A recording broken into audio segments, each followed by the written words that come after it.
Um. Where is it? And I'll, kind of transit. Right on, instead of punching. I just, For Yolo transportation. Welcome to the May 13th, 2024 Board of Directors meeting for Yolo Transportation District. I'll note for the record that it is 6:04. We have directors Lauren Stollard and Director Early here, as well as Director Dosich. So we have a quorum. With that, we are going to move to agenda item number 2, approval of agenda. And Mr. Chair, if I may, I just wanted to acknowledge Suki Johal is here from Caltrans District 3 on behalf of Mr. Wong, who's on vacation this week. And I also wanted to note that we have our new remote board clerk, Norma Alley, who is here with us. Welcome, Norma. Hello, everyone. Hi, Norma. Thank you. Welcome, Nora. Welcome, Norma. Okay. So we'll move on to agenda item number 2, the approval of agenda for the May 13th, 2024 meeting. move to approve. Second. All right, we have a motion by Director Stallworth, a second by Director Lorem. Any other questions, comments? All right, all in favor, please say aye. Aye. Opposed, abstained, motion carries 4-0. Agenda item number 3, general public comment. This is for items that are on the consent calendar, items not listed on the agenda. 3 minutes. Do we have any in-person general public comment? Should we look in the bathrooms? I see no in-person general public comment. Do Okay. we, Yes, sorry. One thing I did want to note, just regarding the consent calendar, there is a typo in the agenda. This is what happens when your executive director does the agenda herself. And that is for consent item 4A, approved board minutes for regular meeting of March 11th, 2024. That should be April 8th, 2024. The correct notes aren't in your packet. It's just a typo in the agenda. thank you, Autumn. Do we have any remote or online public comment? We do not have any public comments here on Zoom, but I do want to note that we did receive some written comments from Alan Hirsch. And those will be entered into the record. Yes, thank you, Norman. We have provided that public comment today as well. So we will close agenda item number 3, which is general public comment, and we'll move on to the consent calendar. We have a motion to approve the consent calendar with the change that Director Bernstein noted a few minutes ago. Lauren moves the other.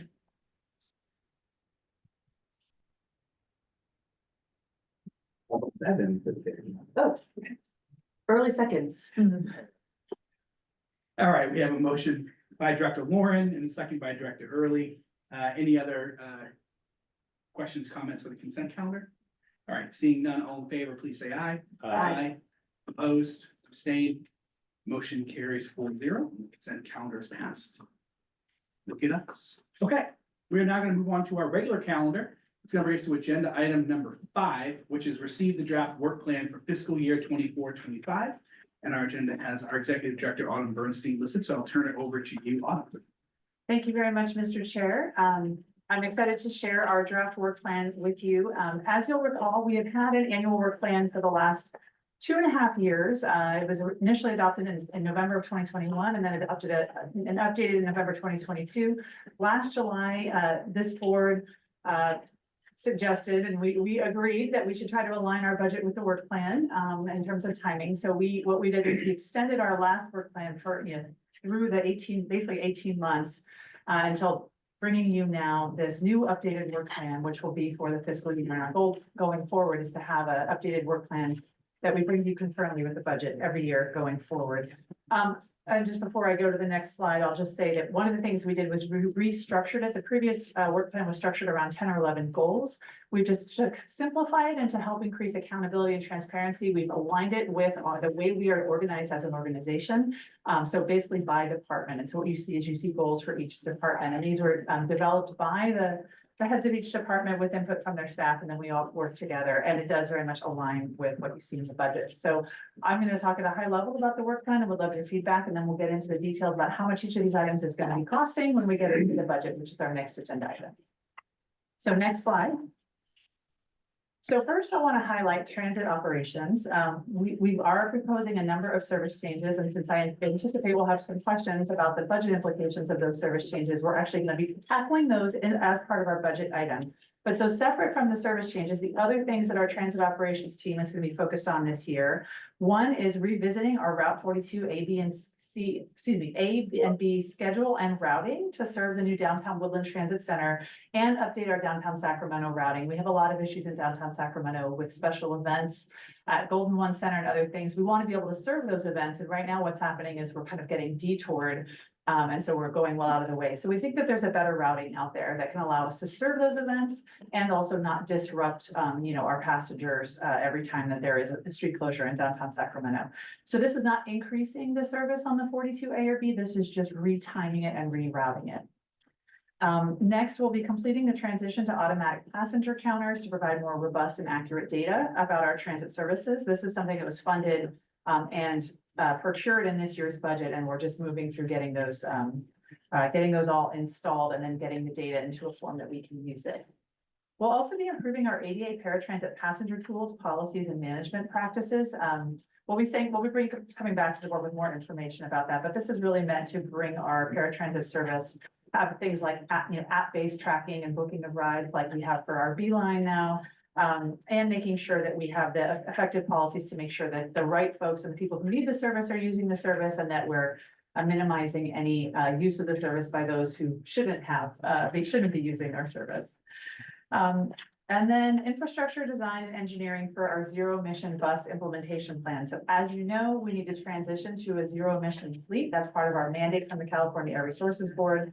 A key first step for that is making sure we understand what charging capacity that we need and figuring out how we're going to configure the space that we have here in our yard to make sure we're able to adequately charge a fully electric fleet.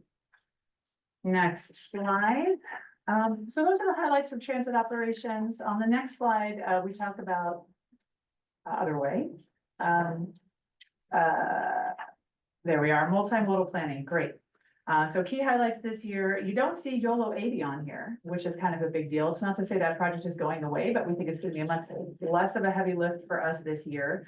We're really, as CARTA steps up its role managing tolling in the region, we see ourselves playing much more of a support role, which is why you don't see it. Doesn't mean that we're not going to be very much paying attention, but we think it's going to decrease the level of effort. We're going to be able to focus on other things. So we've got completing planning for the new downtown Woodland Transit Center. We have completing community outreach and planning for the Yolo active transportation corridors. This is the countywide active transportation plan. Our short range transit plan, which this board, you just approved the scope of work for that in the contract at your last board meeting. And developing an expanded countywide TDM program. What TDM, that's transportation demand management. This is our Yolo commute program that we use to provide incentives for people to take transit, ride bikes, like May is Bike Month. We give people incentives to go buy a new bike or fix up their bike. And we will reimburse them for some of those costs. So as part of the YoloTD project, if that project moves forward, Yolo Commute will get a significant infusion of funding to really become a much more robust program. And so this is really meant to help us plan for what that would look like and how we would actually spend those dollars. And then conducting a countywide household travel survey. What this is something that is really beneficial both to us and to our jurisdictions. It looks at, how are people traveling around Yolo County today? And that's information that can be really valuable for grant applications and for planning purposes. Again, not just for us, but for our local cities to have updated information. There's not a current recent household travel survey for Yolo County. And it's something that is really useful information that we think everyone would benefit from.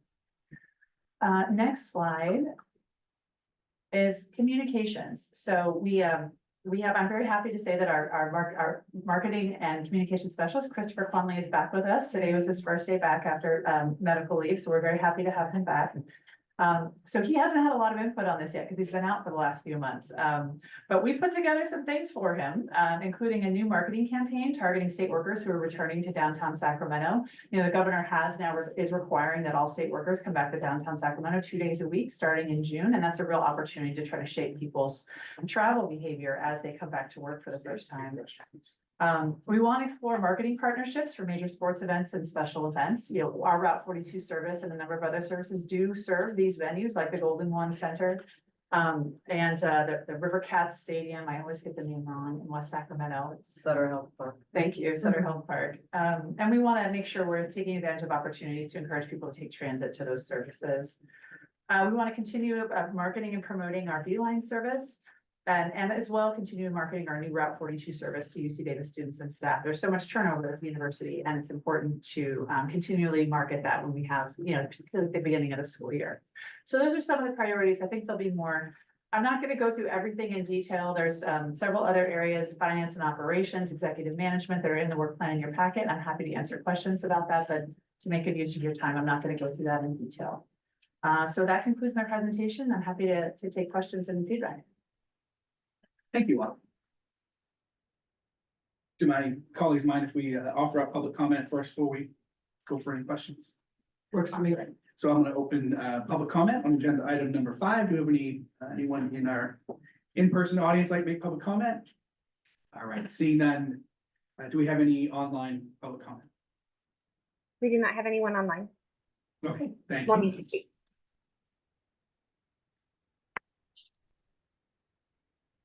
I'm sorry, what did you say, Norma? I said there's no one online that wants to speak. Okay, perfect.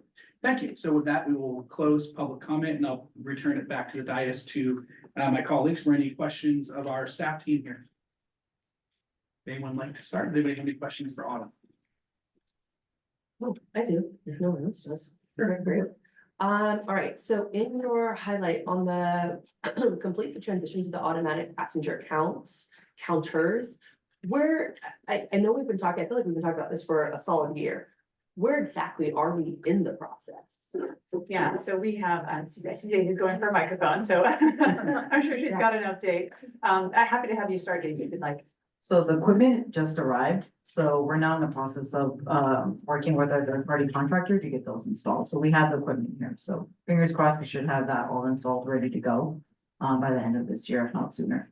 And just to make sure we're talking about the same year, are you talking about end of calendar year or end of fiscal year? End of calendar year. Okay, so that would be halfway through next year's fiscal year that we would have these automatic counters. I want to make sure I'm keeping up, because part of why I've been tracking it is one of the things that you all keep reminding us is that we don't have accurate counts of who are riding our buses. So I just want to make sure. And so we're saying we won't have these up and running until halfway through the fiscal year, which means we won't start accurately counting the ridership until halfway through 24-25 fiscal year. No, Yeah, please, join it. so we have them here, so I think we had anticipated sometime that'd be November, December, I guess, would that be roughly a year? Yeah, the fiscal year starts July 1st, and so December would definitely be halfway through the fiscal year. Then yes, you are correct. Okay, all right. Okay, I just wanted to make sure, and part of what's taken so long, is it just that we're on the backlogged or? Yes, yeah, they were backlogged, and then the other issue too is we were trying to work with the company that we were buying them from and get milestone dates from them too. Okay, So it took a little longer to get the contract actually like signed. executed. And then once that was executed, then it was a delay in getting all the parts. So we just received all the final parts, I believe this last week. I will say too, we were fundraising for this for a while before we got we got it fully funded. So I mean, it's been a priority for some time, but assembling all the funding pieces has been, it took some time. Okay. Great, thank you. Oh, I have more questions. I You- don't mind sharing the space though, if anyone has any. No, go for it. Floor is yours. I do have a question. Yeah. Okay. Will this data be available in real time? So that it's constantly downloading to everybody whenever they want to know? I don't think so. At least that's not the plan with what we've talked about. And there's probably an option for that, but that's not the plan at the moment. I think it's a good objective. Thank you. I'll actually follow up on that too. Yeah, if you might. So we're installing these counters on the buses that we currently have. And then as we transition out away from these buses, what do we do with those counters? The new buses have them built in? Do they come with them? We pay people to take them out and reinstall them? What does that look like? Yeah, we would need to take them out and then reinstall them on the new vehicles. Is that how I'm just curious. Is that how all of these types of counters work on transit systems? That it's the same type of system that's installed, and then if you upgrade a bus or a train or whatever it may be, they have to pull it out and put it back in. They don't come with them in them. No, yeah, so we have to integrate it with whatever system we have, so it's like a three-part, so we actually have what's called the head sign, and then that gets built in with the APC system, so it depends on what you actually, what infrastructure with, you know, what do you call it, technology you have on your buses that would integrate it, so, I mean, I guess we could tell the manufacturer. No, it's all good. No, I'm just curious. And then is there a sense? Nothing else that's gonna delay this, please. Trust me, there's no one that wants to see things more than I do, so, yeah. And is there a sense of how far off we are on the numbers, or we truly just don't know? Are we underestimating or overestimating by 20%, by 30%? I don't wanna lie to you, but I prefer you not. yeah, I don't know, I don't have a number, so I don't wanna make anything You up, could but. be really off or not at all. Well, if I can, I mean, so one thing that we do have, we jointly operate our Cosmic Connection service with Stack RT. They run half the trips, we run half the trips. They have automatic passenger counters, we don't. Their ridership on the trips that they run, and we alternate all day. Their ridership is consistently 20 to 25% higher than ours. That just based on that data point that we have, and that suggests that we're undercounting data, because again, ours relies on the driver to press the button every time someone gets on the bus.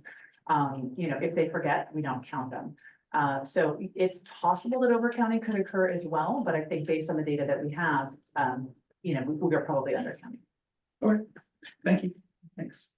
Yeah. All right, so state workers returning to in-person work downtown Sacramento. Restore suspended express bus service from Davis to Woodland. I think we're probably gonna get more into this, into the weeds when we talk about our budget. I would just flag that potentially, I don't know, is this an action that we're taking on this work plan? No. Perfect, okay, because we may revise that, right? Again, we'll talk maybe more about it when we talk budget. I think it's important, anyone here former state workers? I'm a former state worker. Anyway, I'm married, are you? Okay, I'm married to a state worker too. And I will be curious how the executive order actually rolls out in regards to state workers really coming back even for the amount of time. Because I don't know about you all, but hybrid schedule for my office, despite the fact that there's a mandated 2 days in the office, that varies significantly, right? Depending on people's schedules and other things. And so Just school. getting all the things life. And so again, we'll be fascinated to talk about this. And then last thing I have is just in regards to marketing and targeting state workers in UC Davis, along with major sports events. Again, we'll be interested in hearing about how we're working with at the new ballpark and who we're working with, right? Whether it be City of West Sacramento and our transportation team, or with Rivercats / the A's themselves. And so we'll be interested in that. Those are my comments and questions. Thank you, Director Early. Yeah. Anyone else up on the dais for questions for our staff team? I don't have a question, I just have a comment. Sure, Director Moore. Yeah, I think it's a really ambitious work plan, and I think that we all acknowledge that we have our goals and our plans, but there's a lot of different there are points where we will be influenced by you know, ridership, returning to work. Data. Yeah, That's so much why I'm like, information. But that's why I really appreciate having a large comprehensive work plan, so thank you for that work. Yeah, Director Olson. This feedback and maybe a little bit of conversation tonight on the multimodal planning step. Super impressive set of tasks. And I just wonder about the sequencing of the household travel survey and whether that just naturally would want to come first before the short range transit plan and before the countywide TDM plan. It's so much of the questions we bump into in those studies would be influenced by the travel survey and the data first. And then I also see the before potentially having sticker shock on the price of a travel survey. So we wonder about partners, whether it's shopping, so say, and others that help us in funding that. Great, Would you like me to respond Yeah, to some of the great. questions? Yeah. Yeah, okay, great. Yeah, I think when we get into the budget, I mean, we can speak to the funding sources we have or have not identified for the countywide household travel survey. I don't know that off the top of my head. In terms of your other question about sequencing, you're absolutely right. In an ideal world, data first, right? SRTP afterwards. The same could be, short range transit plan. The same would be true for our automatic passenger counters. Right now, we are starting at SRTP because our current SRTP is almost, they're supposed to be updated every 5 to 7 years. Ours is like 9 years old now. So we're out of compliance. So we need to do it now. Say federal. Yeah, it is required and it is required and, you know, frankly, it helps us make better decisions, right? So we are updating it with the data that we have. We do also, at one of the data inputs that we do have for that though, and this is with countywide household travel survey data is very important. We also now have cell phone data, right? And so cell phone data is also a very powerful data source that we have purchased a bunch of that data for our Yahtzee project for the county as a whole, and we can leverage that for the short range transit plan. So, in terms of the timing of the household travel survey, it's not time sensitive. It could happen anytime. Ideally, we would have done it last year, right? So we'd be ready. I don't see that postponing our short range transit plan as an option, unfortunately, just because we do need to update it and we're already under contract to get that piece moving. But the countywide TDM plan, we do have a bit more flexibility because that's not going to be rolling out for a couple of years. So that effort, I think, has got a little bit of more flexibility on when we get started with that. Great, thank you. Thank you, Ron. Dr. Stahl, do you have any for? Nothing further, thank you. All right, thank you. Yeah, that would just add, thanks. Say one more. Yeah, I'm sorry. I thought, my apologies. Yeah. On the marketing to UC Davis students and staff, identifying the 42, but also the 138. It's the same audience. Let's collaborate with them. Both routes for UC disabilities. Thank you. Thank you. Congratulations. Thank you. And thank you, Autumn, and your team, and I would echo the comments of Director Lauren, and add my thanks to the team for their robust plan that's in front of us, and I know things change on a regular basis, and look forward to seeing these come back to us as they get fleshed out and as we approve hopefully the budget next month, and see some of this get down the road, if you will. So if there's no further questions for our staff team, we will, the action was to receive the draft work plan. And we will move to agenda item number 6, which is receive the draft budget for fiscal year 24-25. And we have Chaz Federico here. Welcome. I'm actually going to kick us off. Yeah. So we're actually going to tag team a bit. So if we go to the next slide, we've got a little outline for you. So we're going to start with talking about our proposed service changes, proposed transit service changes, and then we'll talk about ongoing and one-time funding sources. There's been a lot of questions that have come up about ongoing and one-time funding sources, so I wanted to just share some information about that, and then Chaz will get into the meat of the budget. So we're going to be talking at you for a little while. Feel free to, do we want them to ask questions as we go, or do we want to get through? Okay. It's at the chair's prerogative, but this will be kind of a long agenda item. So, but we wanted to just make sure that we were in the interest of giving you all the information that you have everything that you need. So, with that, let's go to the next slide. And I am going to tackle the proposed transit service changes, but of course Daisy is here as well to answer questions as well. So, jumping right into what are the transit service changes that we are proposing for fixed route. The restorations we're proposing, these are service restorations. These are services that were suspended during COVID and as part of the Yolo plan, which was our comprehensive operations assessment. Many services were permanently discontinued and trips. Some were postponed, or they were suspended with the goal of bringing them back when we've had vehicles and drivers available, and as we see that the pandemic ending. So that was the direction that was given by the board at that time. These service restorations have actually been in the budget for several years. We're just finally moving them forward we have the drivers and vehicles. that said, so, just 5 additional trips on the Route 40 in West Sacramento, 2 additional trips on the 240 in West Sacramento. And then the third, the Route 43, the 230 and the 44, these are all express services from Davis to downtown Sacramento. Currently, we're running 1 trip of the 42 and the 230, and we're not running any trips of the 44, which is the South Davis Express. So we would be adding 2 additional trips on the 43 and 230, and then 3 trips on the South Davis Express. And again, this is really anticipating, we're already seeing ridership increasing on our express services and anticipating the return to work order. That, we think this is a good time. Right now, people have literally 1 option, and if they miss that bus because they have to stay late for work, that's it. Right? Or if it takes extra time to drop their kid off at work, if they miss the first bus, that's it. So this is just giving people 3 options in the morning and 3 options in the evening. And then we've also postponed until future years several service expansions that were in our budget last year. So the Route 42 AB, it's currently 30 minutes during the morning peak and the afternoon peak. We had proposed 16 additional trips to make it 30-minute headways all day. We did not implement that this year, and we're proposing to postpone that again next year. And then the Route 37, which is serves from Southport to downtown Sacramento. We have no weekend service on that route currently. We had proposed weekend service again, which we did not implement. That would be 13 additional trips. So we are suggesting that we continue to postpone that expansion.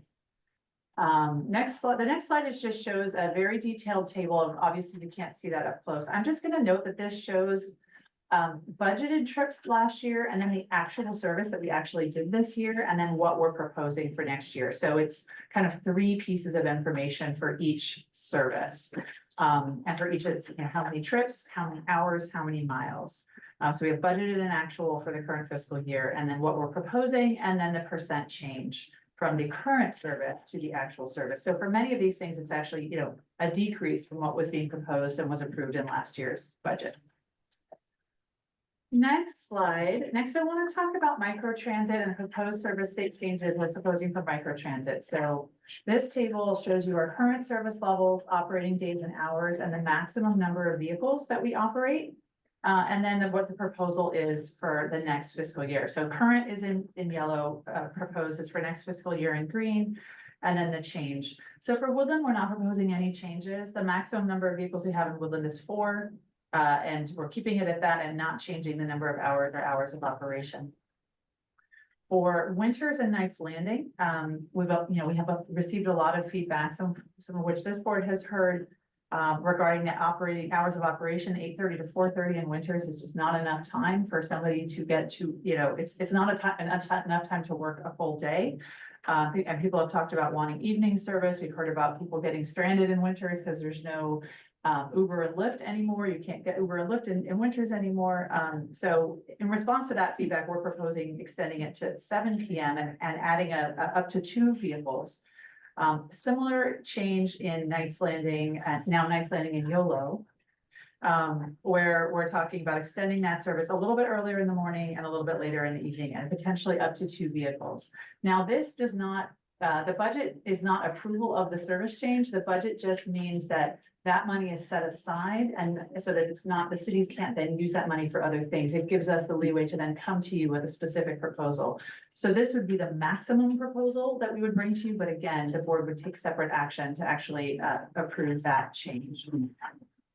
Let me pause there before you keep going, because I think we got a couple, and if we're gonna ask questions on the way, I prefer to ask you now.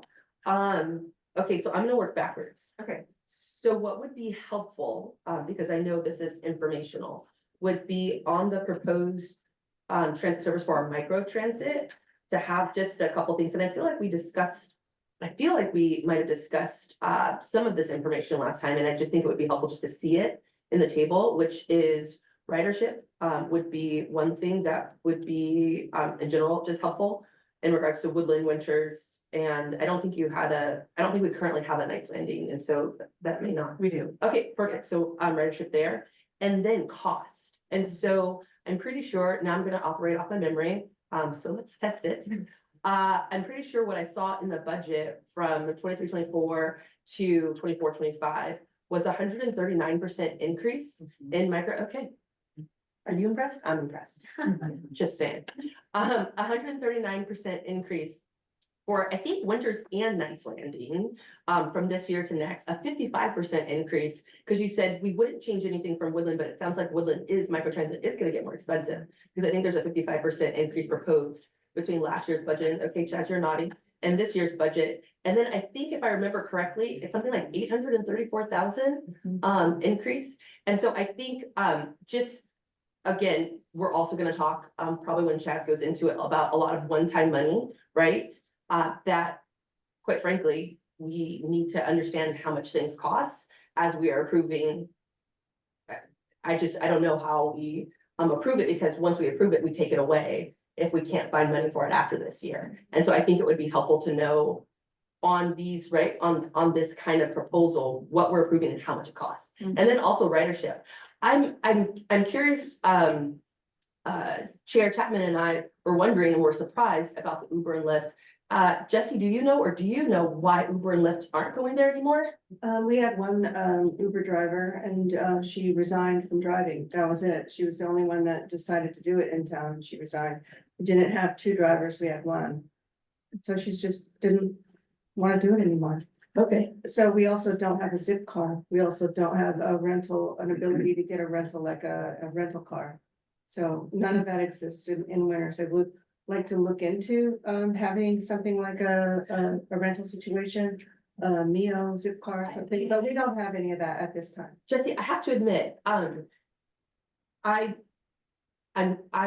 fascinated, and this is why the ridership numbers are going to be really important, because if you've got a gig that's really, right, paying, like you're, basically what I just heard is this person had a monopoly on Uber and was just like, no, the cash ain't worth it.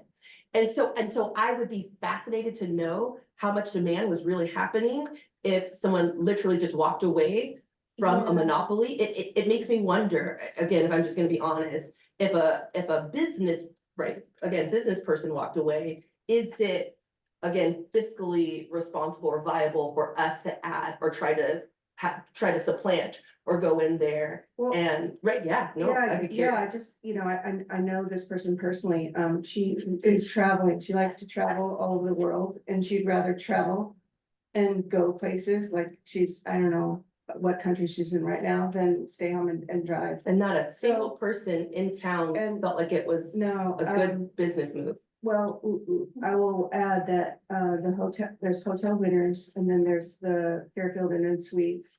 And the Fairfield Inn, has a lot of people that are doing wedding venues as Winners Hotel. So when there's a ride that is needed, it's a ride generally for a lot of people going to a wedding venue. It's not one person. It's not one car going back and forth and back and forth, back and forth to take all 10 people. They need like service. There's. So probably not gonna ride our bus either. So I guess I would just say that I really respect your questions. Yeah. I think that the like super urban questions don't really apply to the situation in Williams. I think it's less the super urban part that you're hearing me say, and more, I would be curious how much it costs per rider, right? To make sure that we are providing that. And we talk about the fact that, quite frankly, we're not going to make money off of public transportation. But as we are nearing a fiscal cliff, we also have to make sure we're being financially responsible. That's the only thing you're actually hearing me flag here. I wish there was a way to look into all the layers of it without any assumptions. Yeah, it's a lot of money. So it's complicated. Yeah. And it's a lot of money. Yeah, and I would assume that probably the population of people taking an Uber from the cost perspective is extremely more expensive to get an Uber into Woodland or something, right? And that's the benefit of the B line, right? Is that it's far cheaper for them to be able to do that. I would say that I personally like to take an Uber to the airport. I know that I will be going to the airport on Wednesday. I can't find a ride. I'm still working on trying to find a ride because I would usually call somebody that I knew did Uber Lyft. I can't get that service, but I'd also like to just add that when you're thinking of Winners, there's Winners, that's the city of Winners with the urban limit line of Winners. And then right across the 505, there's El Rio Villa, otherwise known as Yolo housing. And there's the several hundred people that live there that are, so whatever is our LTF dollars to spend. There's also county money to spend. But when you look at data on one of these sheets, it just says winners, but so it's City of Winners and Greater Winners, Yolo County, Got it. and that is all lumped together too. Okay, that's helpful. I will say, I didn't bring up Uber, so. He said, in light of the fact that Uber and Lyft aren't going there, wait, what? We're gonna do this. And so what I'm hearing you say though, Jesse, is, no, actually, Uber and Lyft shouldn't even be a consideration or discussion point of this expansion. That's what I'm hearing you say. Yeah, I don't think it's part of it. Okay, that's helpful. I mean, maybe, I don't know, I I guess don't I know have to either. know what the question is on it, like what part of it. Would it solve our transportation problems in winters? Probably not. I didn't bring up the Uber. Okay. I was just responding to it. Director Stoller. I appreciate also, Jesse, you mentioning, you understand each jurisdiction has to put their own LTF dollars behind costs like this. Yeah. And, at 823,000, that's to come from Yolo County, City of Winters LTF money, but fund. Yeah, I think they probably have a lot more than we do. They probably do. Yeah. But That's, So we're gonna get into that in the presentation. We're gonna talk about how much money each jurisdiction has. Okay, perfect. So, she's not getting to it yet. So, what I would say on this, your only thing you're hearing me say is maybe connecting the budget numbers and the percentages we have. And I would just put it directly here. The other part on your fixed route service, so the 1.2B table. So the fixed route service hours and miles, it would be like amazing to actually have ridership, even though I know we basically said the data is trash. If we're gonna use it, and it sounds like we are, to have it on this table. And then to also have the budgeted amounts per those routes would be really, really helpful. Yeah. Which budgeting amounts are you referring to? Because there's budgeted trips, budgeted hours, budgeted miles. Budgeted dollar. Budgeted amounts. dollar, Yeah, Yeah. yeah, thank you for the clarification question. So just wondering, I'm gonna do West Sac, how much Route 37 costs, right? And this gets to the question, actually that I was highlighting with Jesse. If you have 3 people riding a bus route that costs, and again, I'm throwing out numbers just because I don't have any here. I don't know, something like 100,000 for the year, then I'd look, how much are we paying per head? Because the average amount, the average dollar amount that we've talked about here, that it costs per ridership, I think we said is something like $30 per rider or something, is kind of the average number we've thrown out. Am I remembering those numbers correctly? I have no idea. Okay, it's okay. I want to make Not sure sure. what you're referring to. Okay, well, we've talked about in regards to like some of the policies early on, like how much when we were talking about subsidizing ridership and just bus routes, we had actually said, hey, it might cost $2 or $3 or $4 or $5, but the actual amount that it costs per rider is $30, right? So you're So- never gonna get that money. So, Yes. yeah, I'm sorry. That's okay. I'm That's why I'm just asking. throwing around numbers. I just want to be clear. We have different costs per ride depending on the route, depending on how many people ride. Perfect. So at the high end would be our micro transit service, where I think you're probably seeing numbers that high.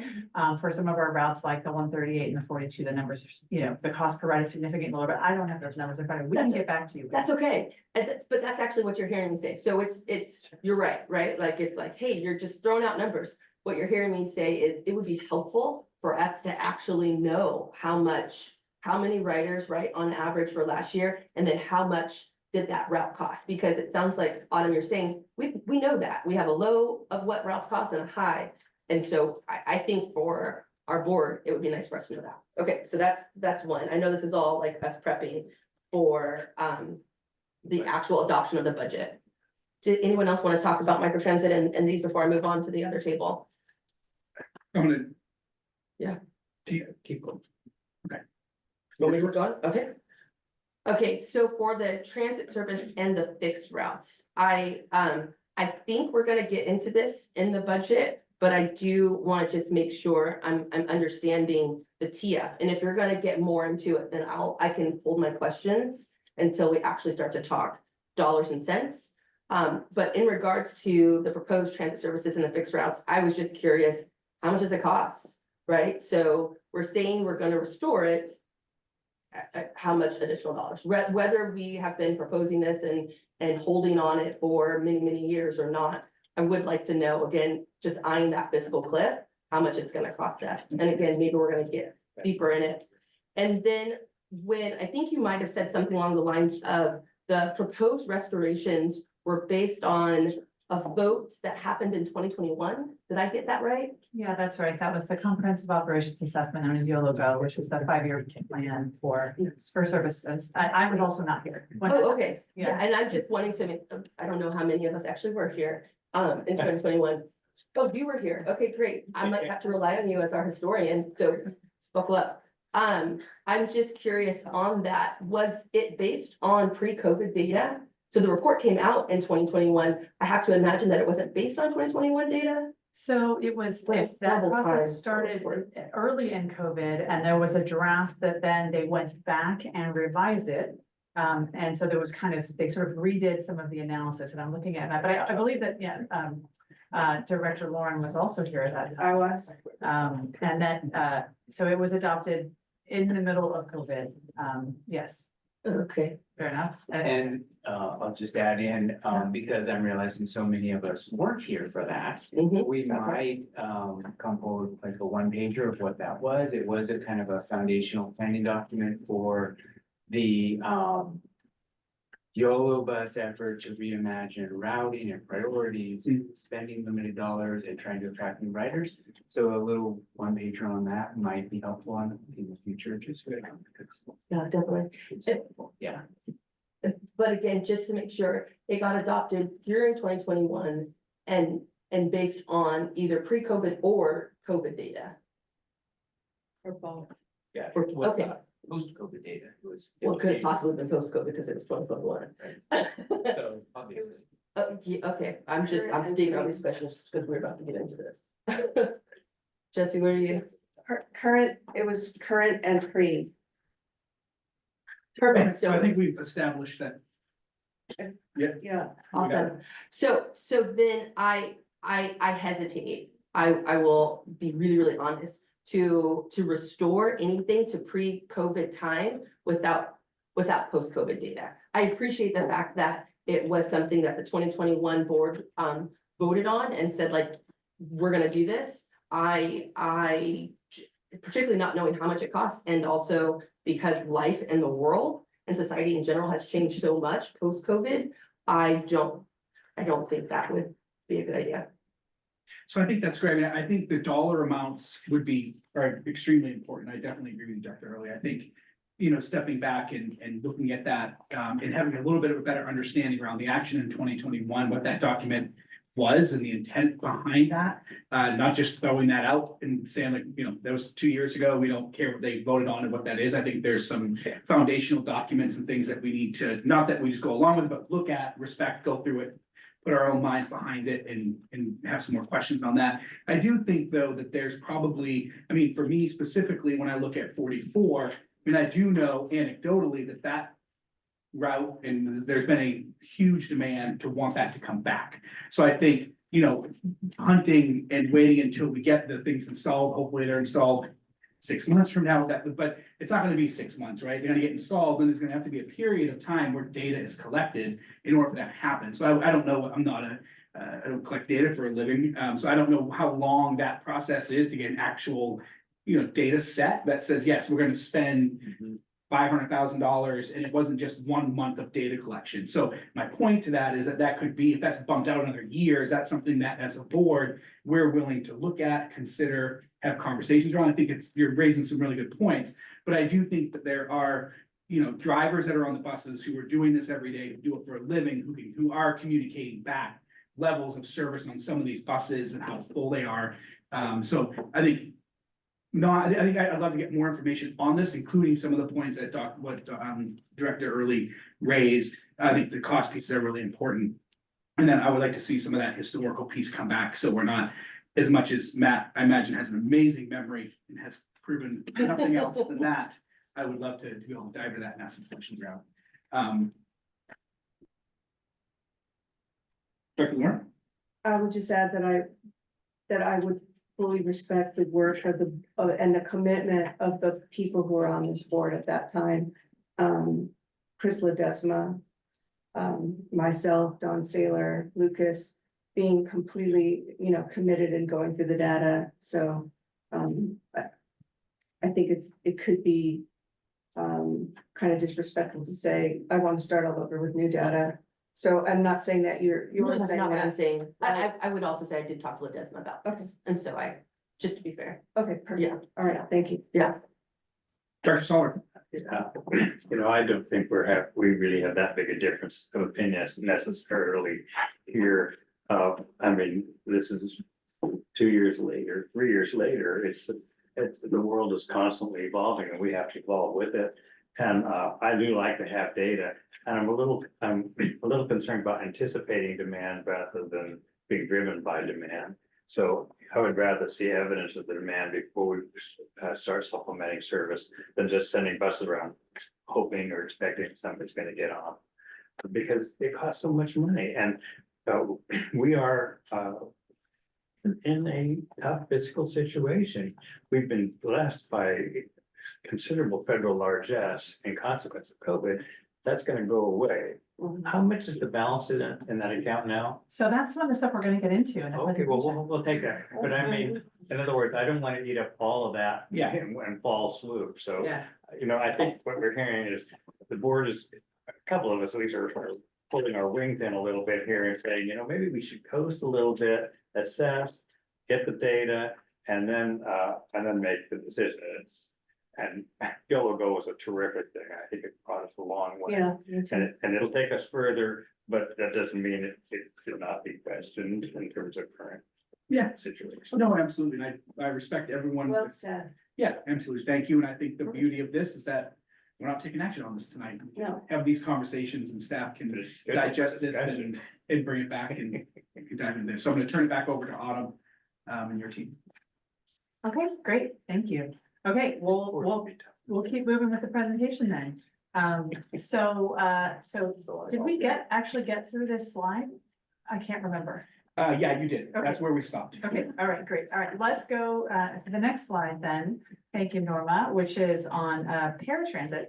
So, paratransit, as you know, is a little bit different. We don't plan for paratransit, right? Paratransit is a requirement. It has to parallel our fixed route and our microtransit service. We have to offer a service that is comparable. So we do not, the way we plan for this, our cost allocations are based on miles and hours for each jurisdiction in the current year. So we kind of make an assumption that, the current year is a predictor of what's going to happen in the future. And so you have here what we estimate is going to happen next year based on this year. We don't have any plans for service expansion or reduction this year. So that's it for service changes. Next, I want to go to the next slide and talk about ongoing and one-time funding sources. So I hope that this will be helpful in illuminating some of these questions, I think, that are coming up. So I want to start on our next slide with what may look familiar to some of you, which is our 5-year outlook from 23-24 on the next slide. And I apologize, it is it's a lot. It's a very dense table. Luckily, you have it in front of you. And so but there's a couple things I just want to highlight. And Norma, if you press the button 4 times, I think some animations will come up. Really what this did, this was our first attempt to put together, based on the similar concerns we had last year. What is the 5-year financial forecast? What does it look like for YoloTD? We are updating it this year. We don't have it for you yet. And we will have it for you absolutely before June. So you can get a sense of how is this picture updated where we are now. But I've circled a couple numbers, which I think are the numbers that you all are hearing about. The first is our base funding gap for this year, which we predicted last year, of $2.6 million, right? And then we show that growing to about $6 million and staying at $6 million. Are you all seeing it? I've got it circled on the slide. Yeah.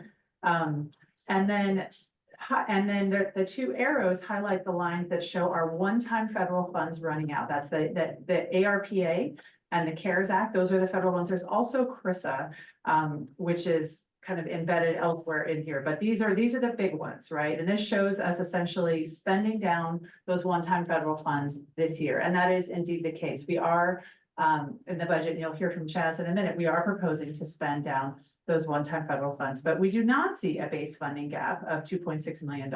And I want to talk a bit about some of the reasons why.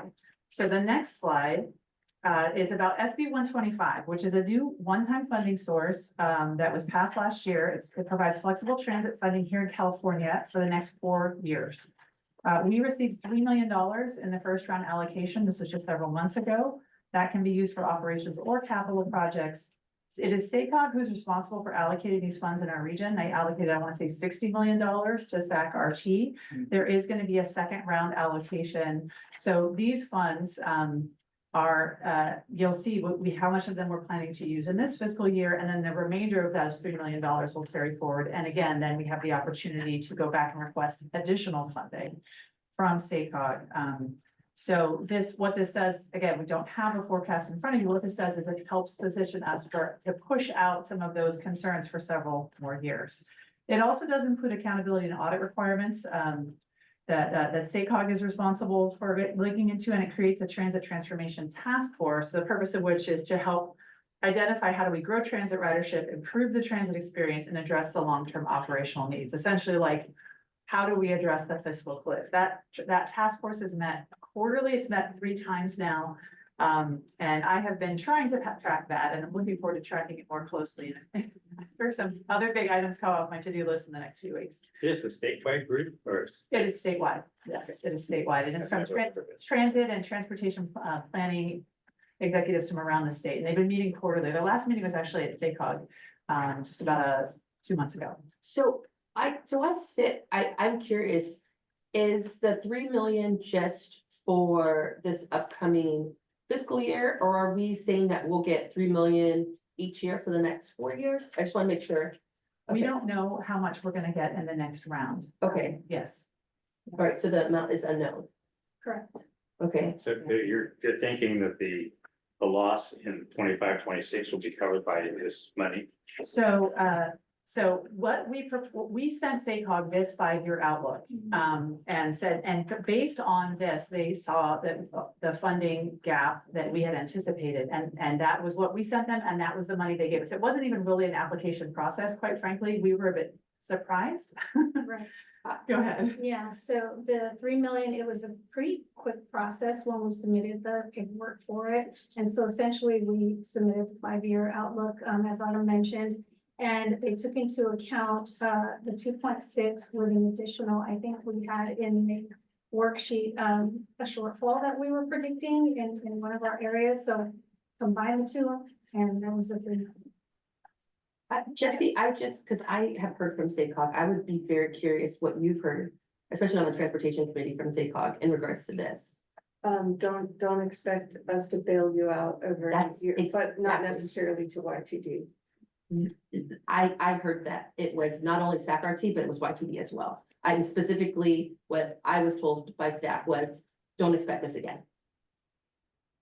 I will say the general tone was that this isn't something that we can keep doing. Yeah. But for SAC-RT, there was an application process that they were expected to do that they hadn't met. So there were things that they needed to do for that we did not have to do. Yeah, I mean, I would say, I'm on the transportation committee, I'm on the board, Sorry. and I don't recall that conversation. I mean, there was a lot of conversation around what Autumn touched on, specifically around the transformation of this task force and kind of the accountability of, look, this, I mean, I don't remember them saying this isn't gonna ever happen again. They said like, here's. A prep from staff. Sure, I don't know. In the meetings I was in, when they talked, they didn't say this was never happen again. Okay. And I'm just saying, they were really focused in on, you need to start now figuring this piece out, right? What does this look like? And I think that's the piece that we're all worried about here, and these conversations are focused around, is what happens after the 3 million, right? So I don't know, I mean, I think part of it from SACOG, I don't know if you've heard differently, Autumn, or not. I mean, FB 125 wasn't just a one-time piece, right? Or was it? It is one time. That's And is there? for 4 years. Right. For 4 One-time years. money. Right, for 4 years, yeah. Right.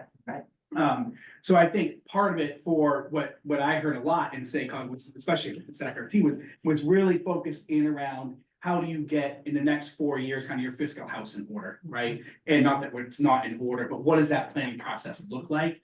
And I think that's more right for me looking forward, when does that conversation for us start? I mean, I know it is internally for you, but when do we start looking at that as a board and saying, what do we do when the 3 million is gone, right? And how do we start preparing for that? And I know that's what we're getting ready to do. That's what we're doing. Yeah. But that was literally what I was teeing us up for.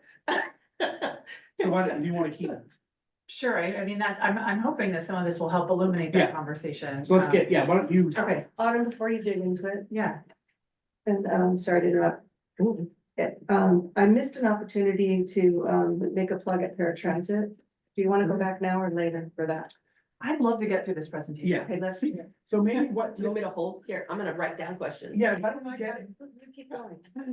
We're gonna get through this conversation. can we, Come why back. don't we get to at least to where we have the preliminary 24-25 annual budget with the bus on there on the slide here. That's like 4 more pages of audit, it sounds like. Let's at least get to that and then we can Yeah, okay. ask I questions. can write down. Okay, Thank you. sounds good, thank you. Okay, so that's SB 125. Next slide. So questions have come up around this as well.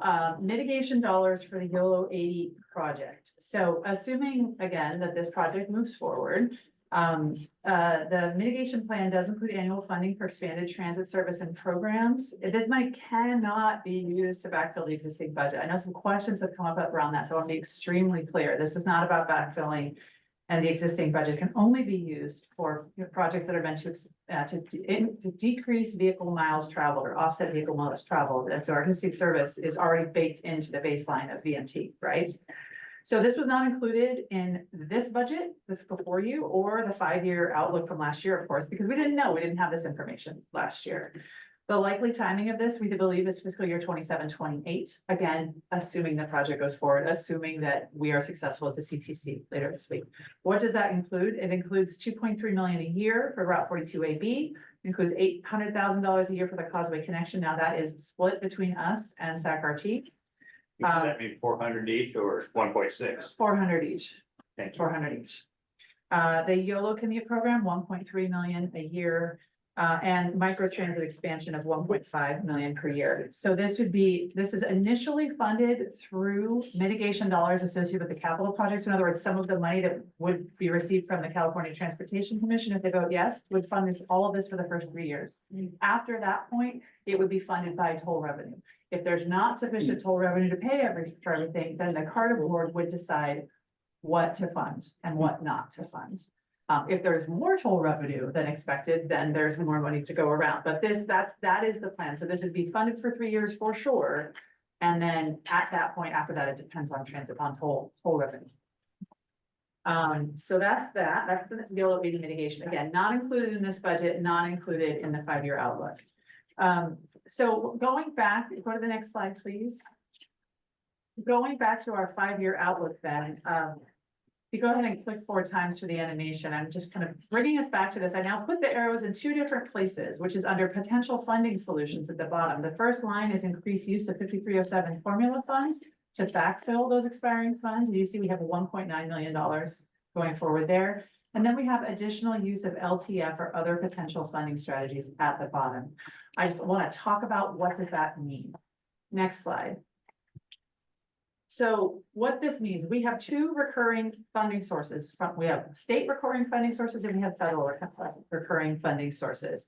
The federal formula transit funds, the bipartisan infrastructure law that passed 2 years ago did increase the amount of formula funds that are available for transit. We have not taken advantage of that yet. So with 4.3 million available annually, we estimate we use about 3.4 million annually currently. Why are we not using more? Well, for one thing, we've been spending down our CARES funding before it expires. Like I said, there was recent legislation that increased the amount available.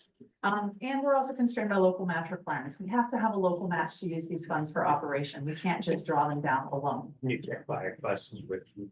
You can buy buses with them, but you still have a local match, but it's less of a local match when you purchase capital projects. So you need a 50% local match to use this for operations. You only need a 10% local match if you're buying buses. Well, it sounds like a great opportunity to buy buses if you got a little extra money there.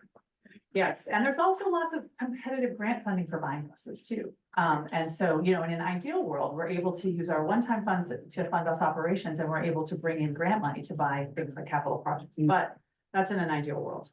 I'm just This talking is all about. sounding like an integrated circuit. Yeah, and I'm really just talking about ongoing sources, so we're not even talking about competitive grants here. This is just recurring money that we get every year. Going to the next slide, we're talking about recurring funding sources, California sources for transit operations. So there are two. There is our state transit assistance, which you see on the left, that is exclusively for transit. It's 2.8 million available annually that we get. We use 100% of that, of course. Interestingly, this money, it's based how much we get is based on population. It's half of the equation. The other half is how big our budget is. So the less we use, the less we get.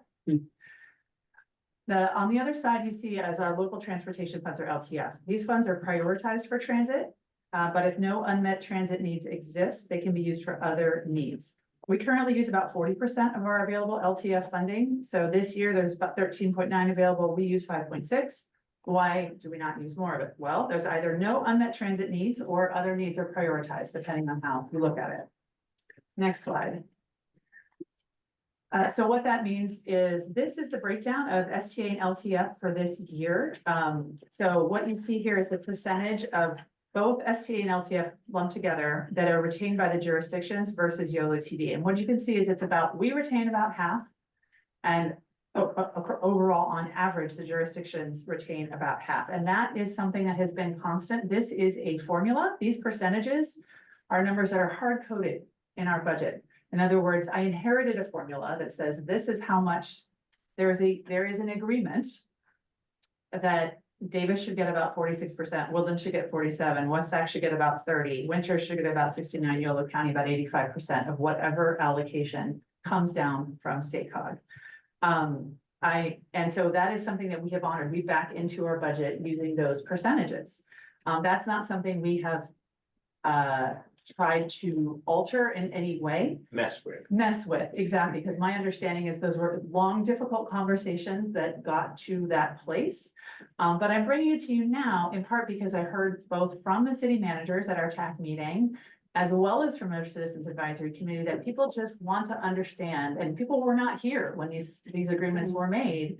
Many of us were not here, right? And want to understand, does this still make sense? Why does Yolo County get 85% of its LTF, but West Sac only gets 30%, for example? And so that is, so that is a conversation that I just want to surface for you as something that has come up, and I would love your feedback on whether that is indeed something we want to try to get into. I would say probably not by June. I don't think there's time for such a conversation in June. I don't know exactly what we're getting into when we open this up, right? But I just want to be transparent around this is how it works right now in our budget with this STA and LTF funding. And so the last slide I promised before, and then before we get into this year's budget.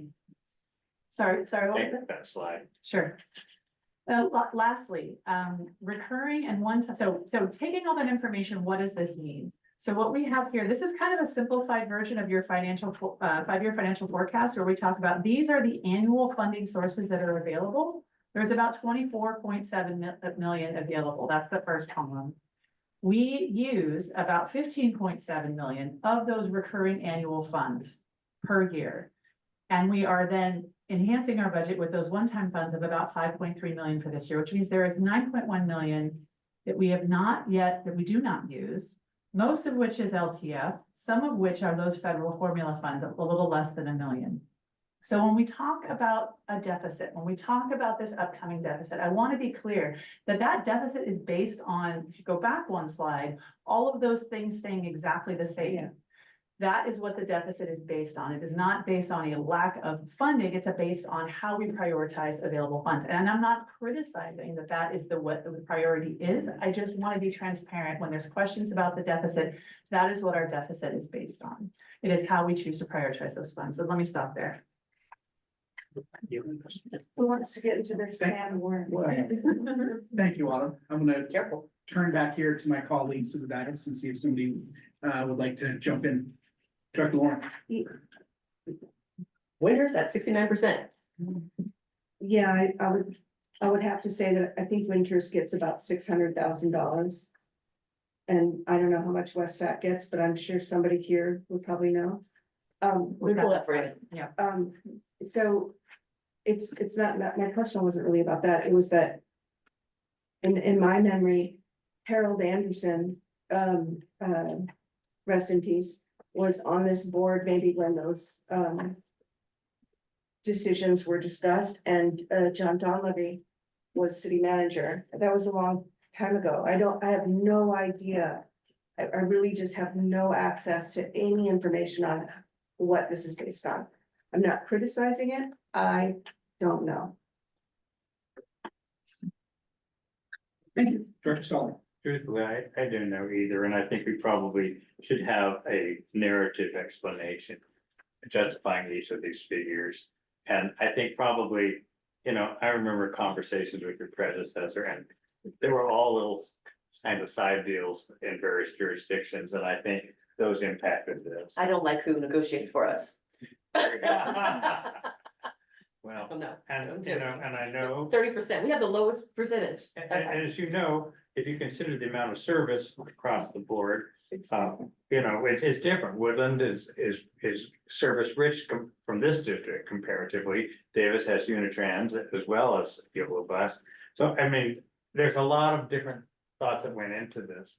I just want to say, you know, it's a fair question to ask, why do we leave any of the money with the jurisdictions?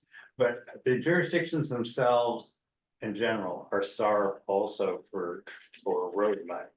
And we literally, our road fund was in deficit for years. Finding local match money, we were borrowing intercity borrowing funds in order to provide match money for large grants that we were getting from SACOG and elsewhere. And LTF funding is basically what local jurisdictions rely upon for their match. So, you know, we wear two hats here, whether we like it or not. You know, we've got charity begins at home, as they say, Mom always said anyway. We got to take care of the home fire. So, you know, and everybody's in financial stress. At least mostly, there's always more needs than there are resources. So, you know, I'm kind of under strong impulse from my staff as well as personal feelings to protect LTF money for the local jurisdiction. So if there's any jurisdiction that has more than they need, come see us and with it and make us a deal. Yeah, may I just add to that, very wise words. This is something that sometime I would like to know, but I don't want to know before June. And I mean, I really think that this is like touching the hot stove. And I think that, you know, the I-80 project and other things we're trying to accomplish. Maybe this is a background item, but I don't think it's the forefront item. Thank you, Director Warren. Did you have a follow-up, Tom? Well, I respectfully agree. Respectfully agree with you, but at the same time, it makes me hold to my more conservative attitude towards the budget going forward.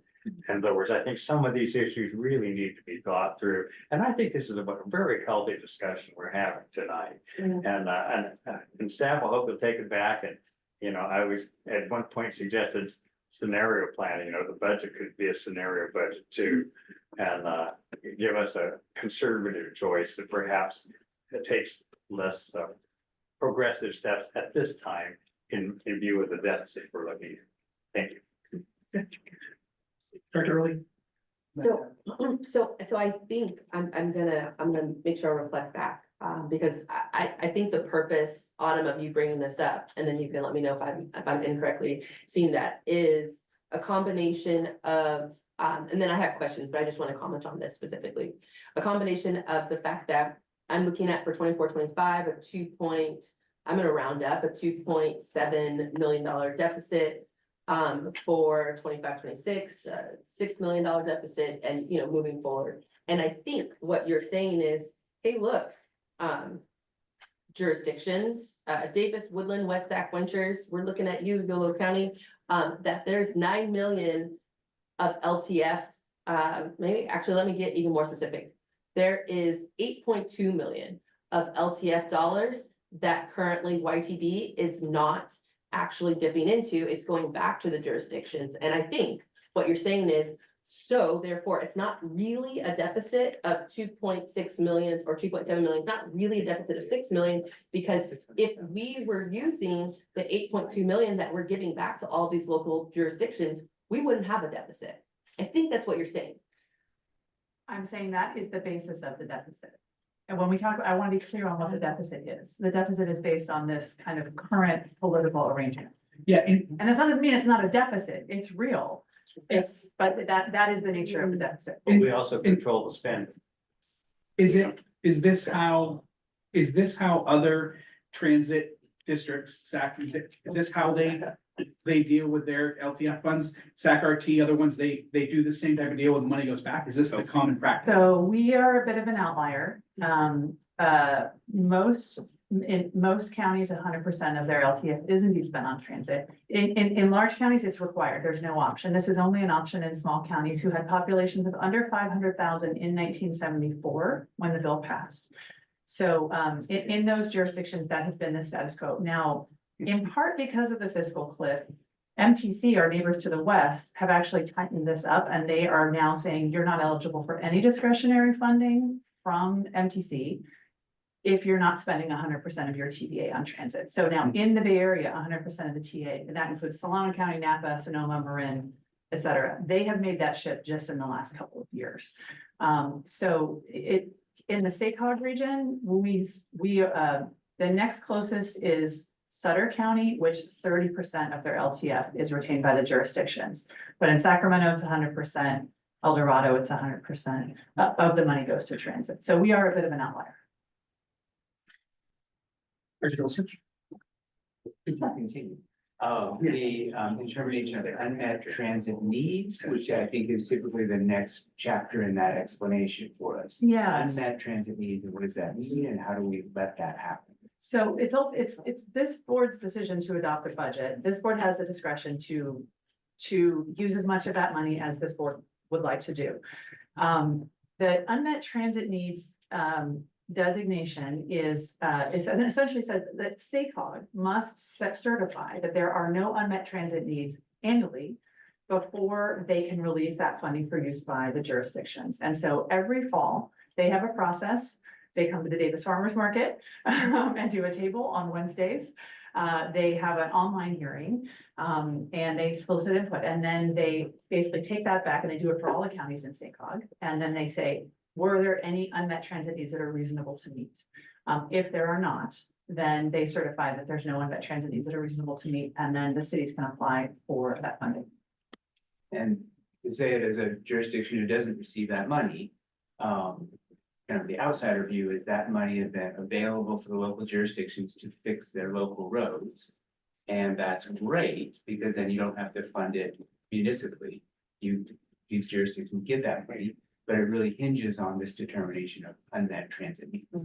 And shifting from a culture that is car-centered and road building centered, that has in some ways sprawled a bit and kind of not focused on efficient infrastructure and high density. That's the quandary we're in, is that we're choosing to maintain the roads using the money instead of spending it on transit. So the only thing I would just say to that is, Westack actually does spend on transit, just Okay. FYI. Okay. Our little 30% is being spent on That transit. passed through then. Okay, great, saying. great clarity. Okay. do you want to speak, Lee? Because we don't have. Yeah. We have a transit. Now, but Woodlands, some of Woodlands LTF is going into the beeline. I hope so. Yes, absolutely. Yeah. Yeah. Yeah, but we have not adjusted that percentage for Woodland based on the beeline, for example. Right. You're probably getting some of the, what, 20% that's not coming to Westack? Well, no, it's. You're welcome. Mazel. It's all one-time fund. One-time. Yes.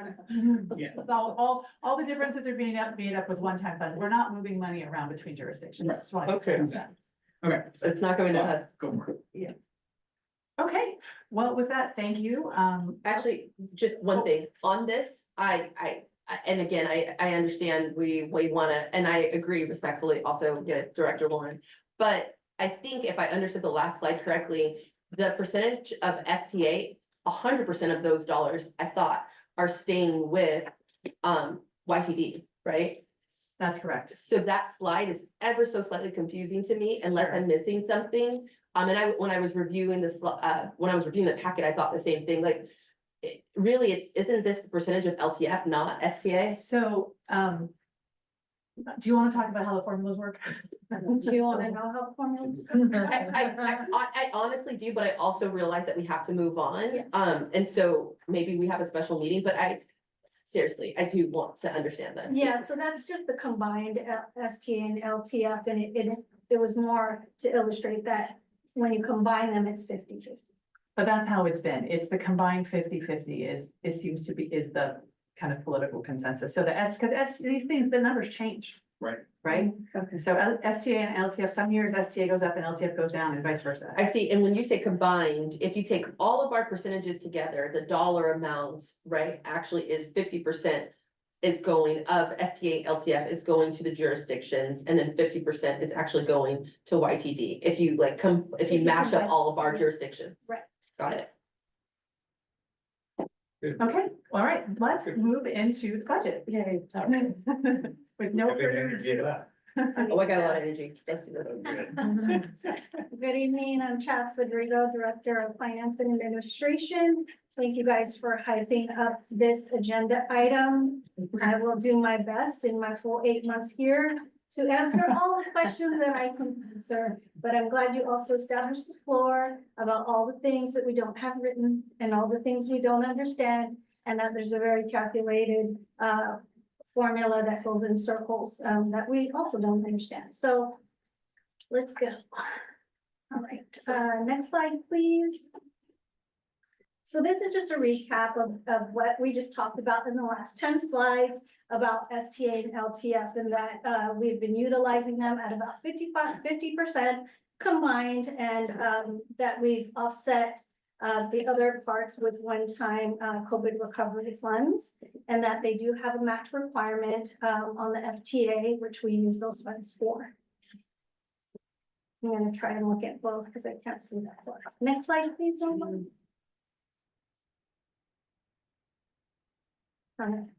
And on this is just a summary on a more programmatic level. When you're looking at the proposed 24-25 budget. So for administration, the STA and LTF funding funds about 49% of that budget. Fixed route is about 36% of it.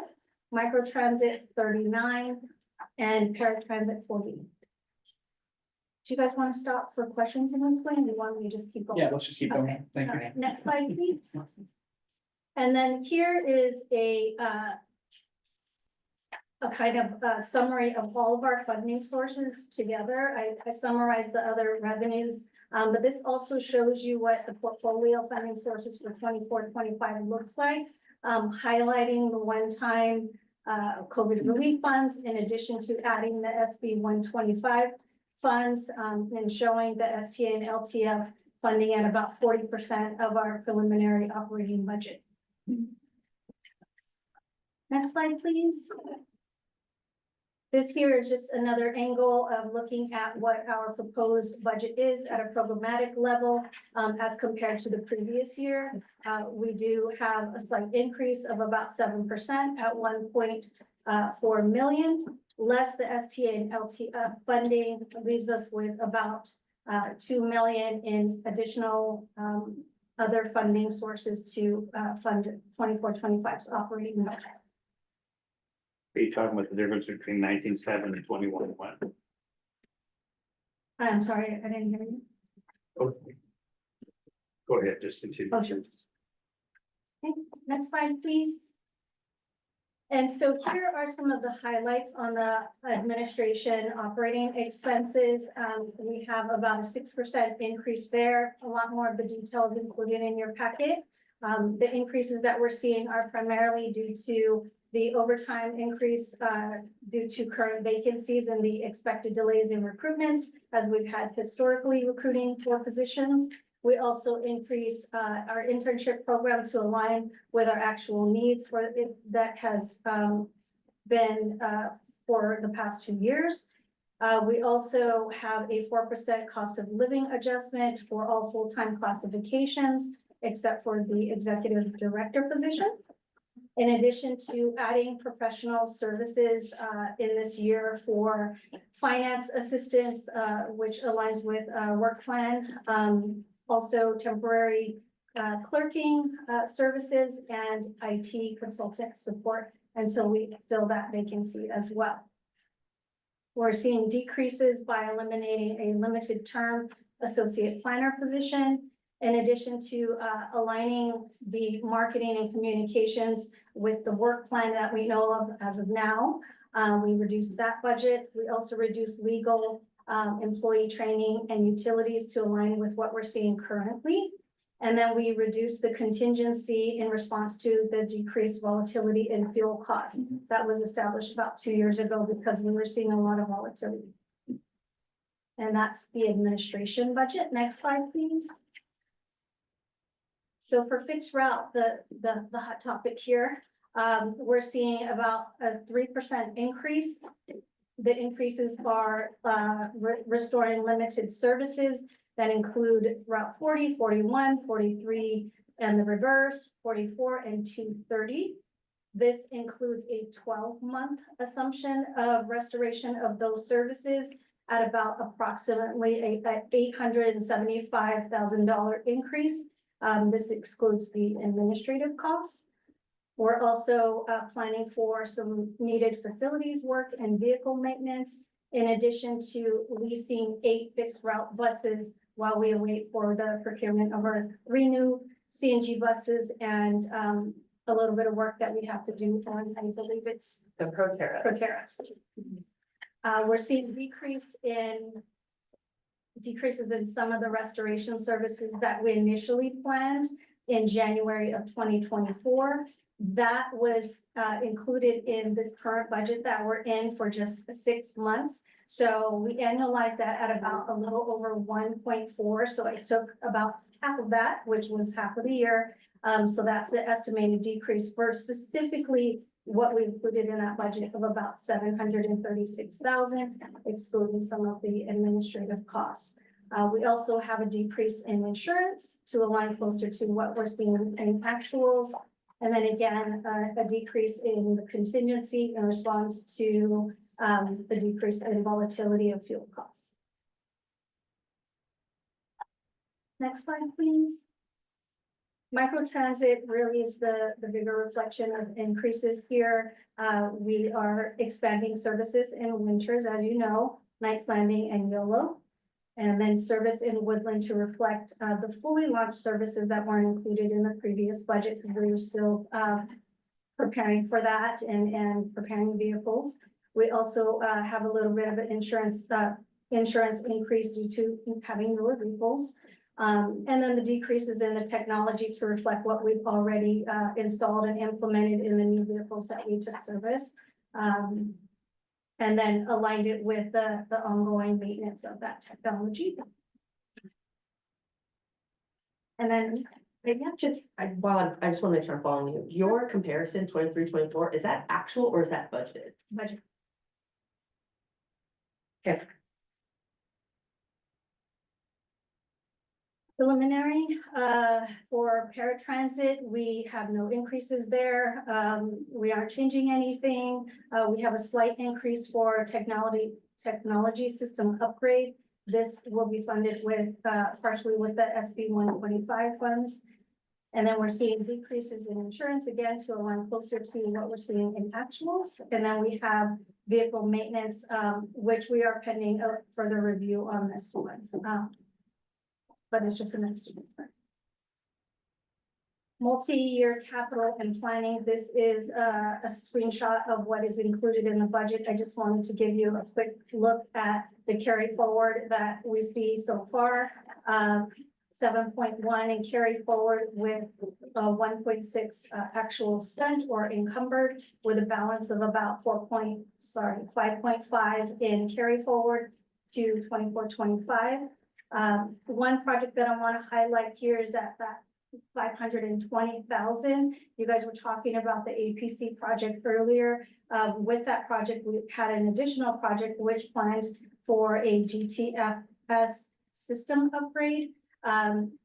Through the procurement process and working with the contractor, we were actually able to save on combining these projects. So we have the APC, the head sign, and the GTFS system upgrade all packed in one.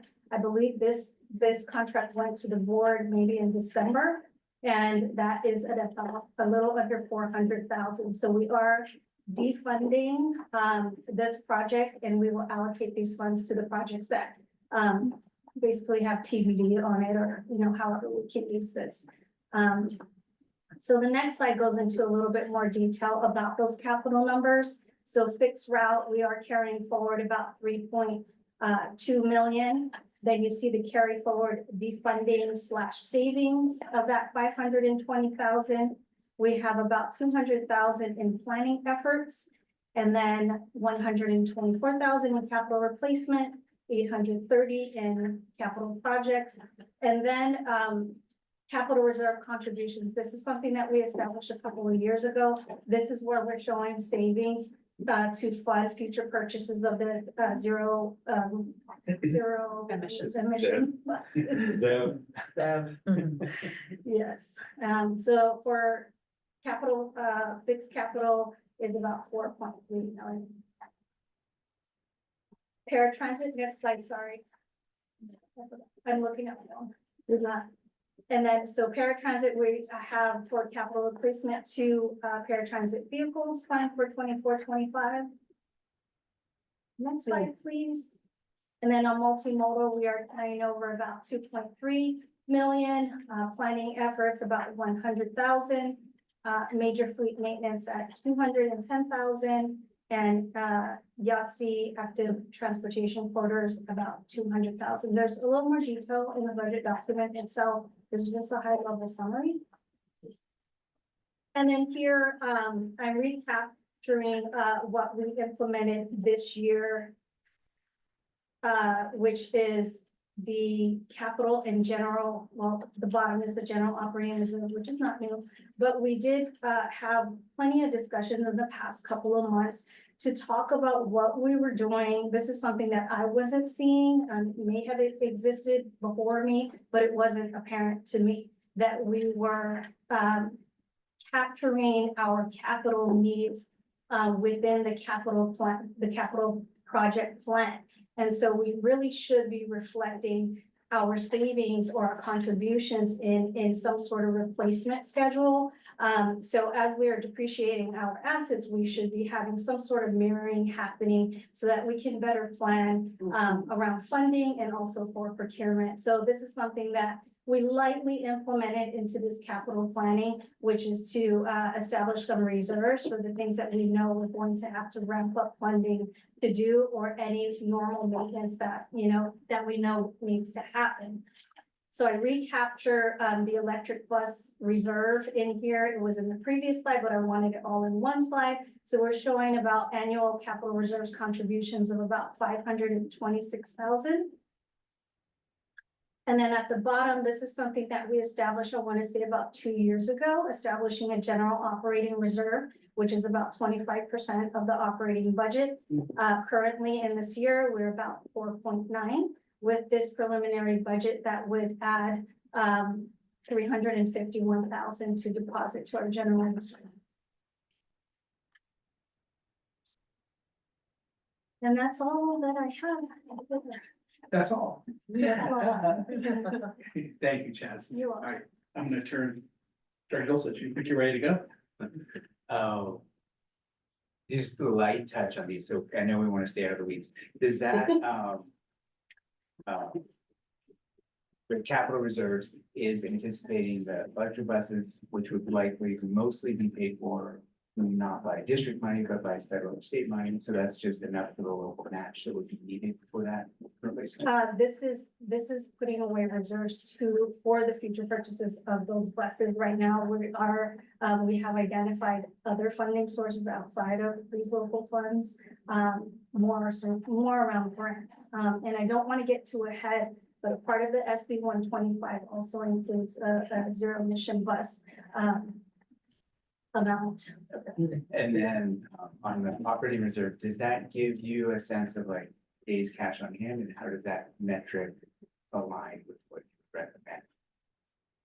If I may, because I was here when this board adopted this policy, I believe it is meant to be a 90-day operating reserve in case of COVID or another COVID or something like that. That we have cash on hand to keep our services running for 90 days. Okay, sorry. Things are, What's that? things are mercurial too. Get hit. No question. Sure, no, they're both just saying out over here. Director Early. Okay, so I am hoping and figuring, this might be an easy, maybe it's not. In the documents that you gave us to review, so not just the PowerPoint, and thank you, by the way, I know it's not easy. Autumn actually shared that, like, you've been working like 24/7, so. Yes. Let's just start with that, right? Like, not easy at all, and also I can't even imagine that you're 8 months in and probably unhappy with some of the things you've inherited. So, I'm gonna recognize that, yeah. Okay, but the budget that I'm looking at right now is basically budget to budget. It's not actuals to budget, right? No, Okay, actuals to budget would mean that we would estimate our projections, Mhm. which is not included in this presentation. Yes, so budget to budget. the only reason why I'm saying, I'm asking this question, at least for me, and again, since this is informational, I'm trying to like forecast how do we get to a yes next month and me, right, saying yes to a budget? Yeah. I would want to see that because I appreciate, and I'm gonna give you an example. I appreciate that we're saying it's just a 3% change, but it's a 3% change to things we actually didn't put in place. Right. So, I'm looking specifically at YoloTD budget, fixed route operating expenses, right? Doesn't have a slide number, but this one, y'all. And so when it says 3%, it's not really 3%. Like, let's be real. Yeah. It's actually more. Right. like a Well, lot as more. compared to, yes, the previous year. Yeah, well, we are comparing it to the previous year. On here, it's actually saying we're gonna compare to 23-24, but actually what we're comparing to is a budget that we didn't fully implement. And so it's not a 3%. And the reason why I'm saying that is as I'm staring down the barrel of a deficit, I think that it's important, even if we look at what we budgeted, that we actually look at actuals, because that then allows us to find savings, Mhm. right? Like, okay, well, for whatever reason, if we didn't feel a need to use it or anything like that, then that could be an area where we could budget less. Yes. This idea that we're looking budget to budget, Mhm. at least for me, as I'm trying to look for savings, for me, is not as helpful. Yeah, I understand. And this is something that we do have prepared. It's Mhm. just not in this presentation. Of course, actuals are gonna have some assumptions in it. And so there was one slide that I included in there because it does make sense, right? When you look at it, you're like, hey, but we didn't do everything that we said we were gonna do. Yeah. So if we're not doing all of that and we're in this year, how are we still increasing? We should be seeing a decrease, right? And so I do understand that that was factored in. You have to remember that what we budgeted for service restorations in this current year that we're in was only for 6 months. The changes that we're making, though not as many, in this year is 12 months. Mhm. And so you'll have to kind of keep in mind the net of those two. Yeah. In addition to, our budget gets pretty, a lot of that 3% comes from the leasing of 8 Yes. fixed route vehicles at 480,000, but I know what you mean. Yeah, I'm like, We'll have okay. it ready for it. Appreciate all of that. Yeah. If I may, just to put a finer point on the leasing of vehicles, that is not an ongoing cost. That is something that is a temporary Right, bridge issue while we are trying to implement our zero emission fleet mandate. And we are procuring 3 additional CNG vehicles. According to the Resources Board, those are the last CNG vehicles we will ever procure. And we are going into this transition with a very, very old fleet. We have vehicles now that we literally can't get parts for them because they're so old. And so this is a temporary, not a permanent increase in the budget, this leasing of vehicles at to the tune of $500,000 a year. Yeah, I actually don't think you're not hearing me actually complain about costs. What you're hearing me say that I need in order to, for me personally, to make an informed decision, and at the end of the day, I'm fiscally responsible, fiduciarily responsible for a budget, especially if we're gonna be adopting deficit budgets. I wanna make an informed decision, and I certainly don't want to spend money that we may not have, no matter how much philosophically I agree with it. And so what would be helpful for me is to not only have what we budgeted for 23-24, but what is the actual for 23-24? Right. So then I could look at 24 and 25 and say, yeah, that feels reasonable in regards to change, or yikes, that feels like a big jump. I don't know if we need that. Right. And earlier you had spoke about adding some costs to the changes. Yeah. So we do show in the service table, the one with a lot of numbers, hours and miles. We do show what we initially budgeted, and then we have an additional column that shows what we're actually running. So we can add on to that in that format if you would like it that way, or we can have it in there.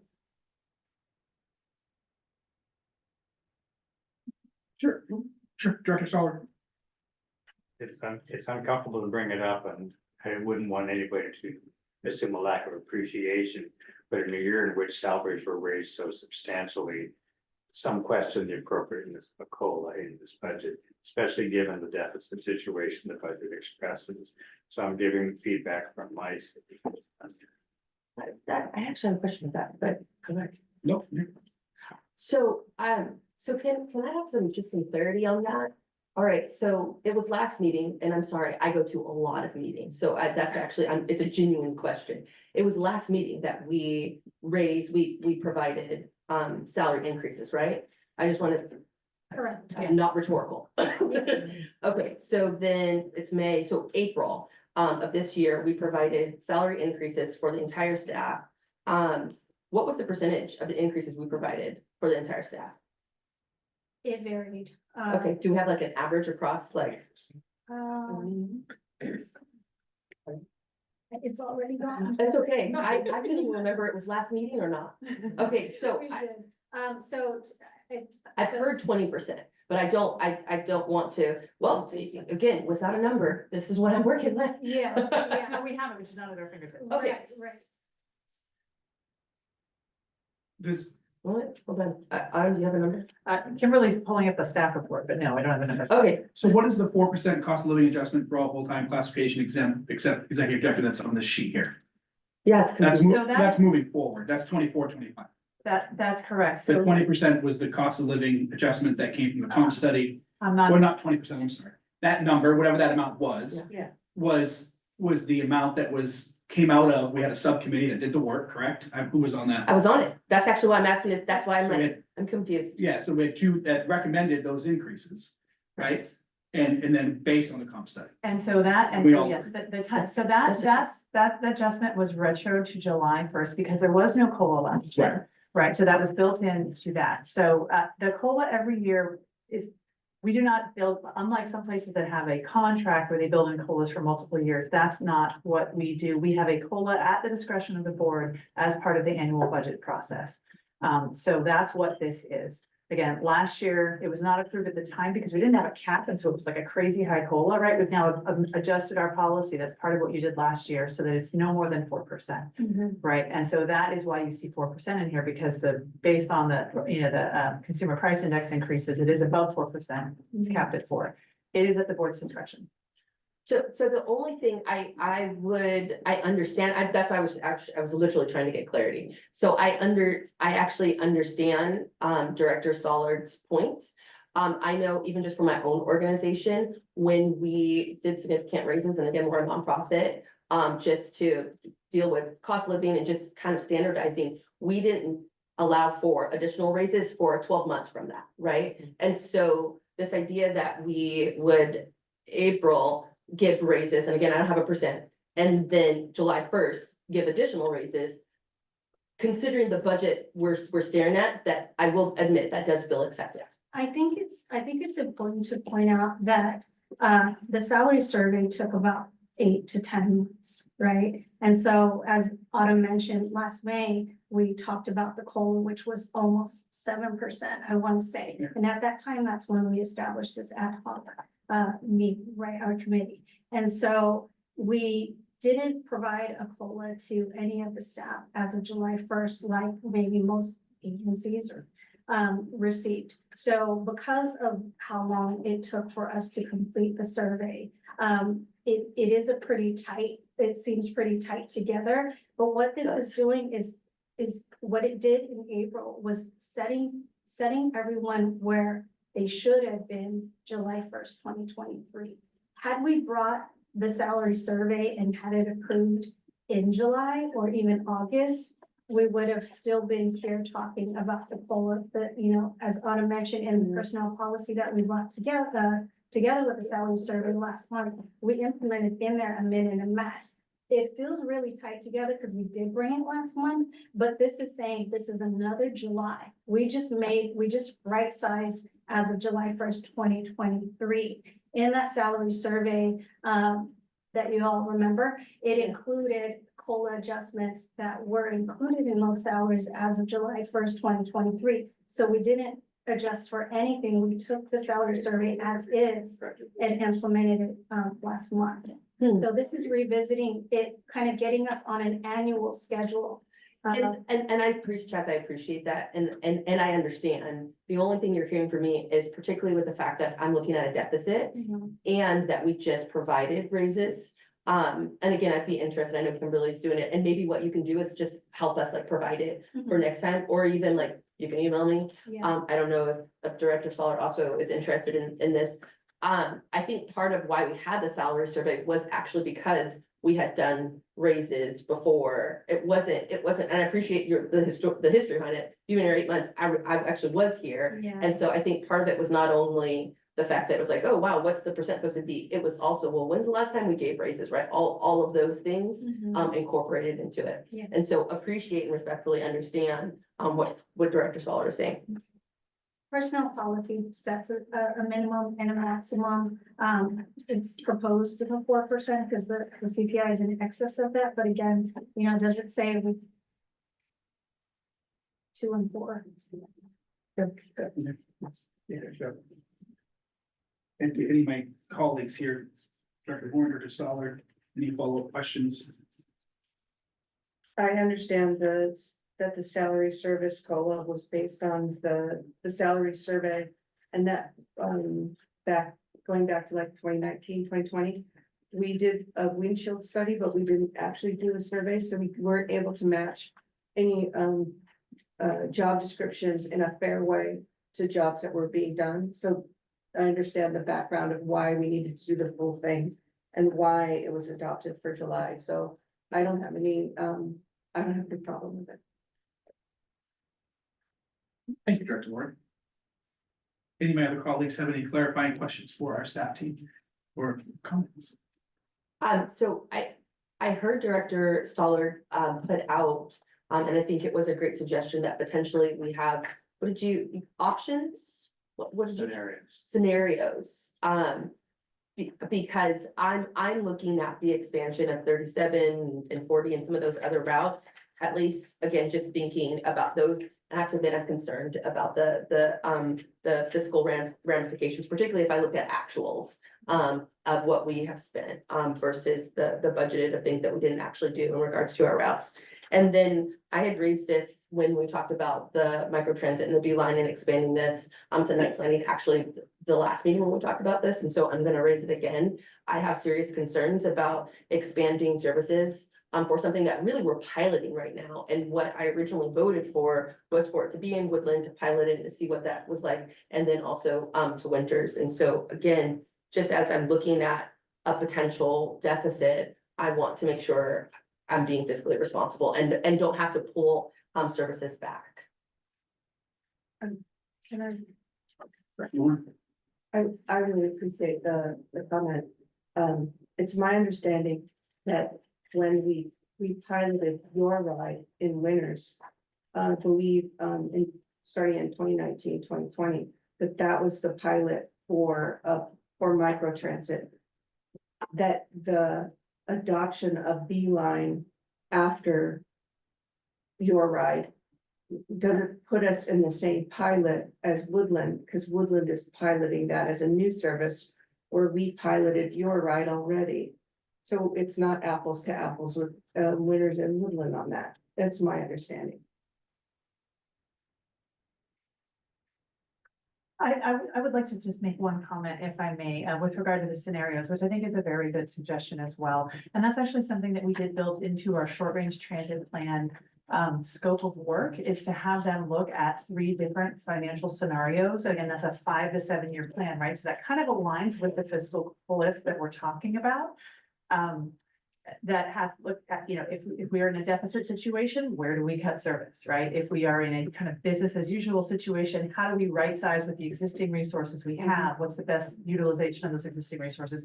If there's a lot more money out there because the state, passes some miracle bailout for transit that's forever, and we had more resources, what would we do with them? So that is baked into the short range transit plan. And that is where we are looking to do some of that planning work to help inform. If we do have to do service cuts, where do we cut service? We don't want to do that without having, more informed analysis of our routes. Thank you.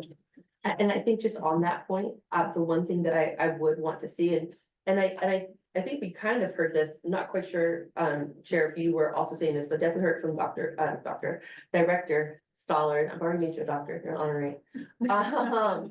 Is that I really would appreciate, getting the data, and that's just in general, how I prefer to lead, especially when we're making financial decisions. And so how much does this expansion actually cost? Maybe that would be played out in the scenario.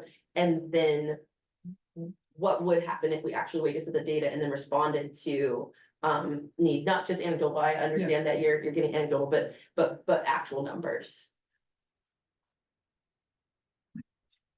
Yeah, absolutely. And I think that I think that will allow us to really, do a little bit of a deeper dive onto those, right? And figure whether it's all of them or a couple of them or none of them, or whatever that looks like in terms of I think we all know, and being on this board short period of time, but in the council, I think we all understand it is extremely hard to cut services, right? And once they're in, people get used to it, whether there's 2 people or 25 people or 50 people, it's hard to make that decision to cut. So I appreciate my colleagues and their questions around the expansion of services. I do think, as I stated earlier, having the information that we're discussing here as related to the proposed transit service on fixed routes and what those costs, just a little bit more information on that. Also, again, just kind of recapping some of the pieces I heard, was really getting some more information on that 2021 decision that was made on the plan of restoration of services, not to get into the critique of it, but just for me as a decision maker to really better understand where that decision came from.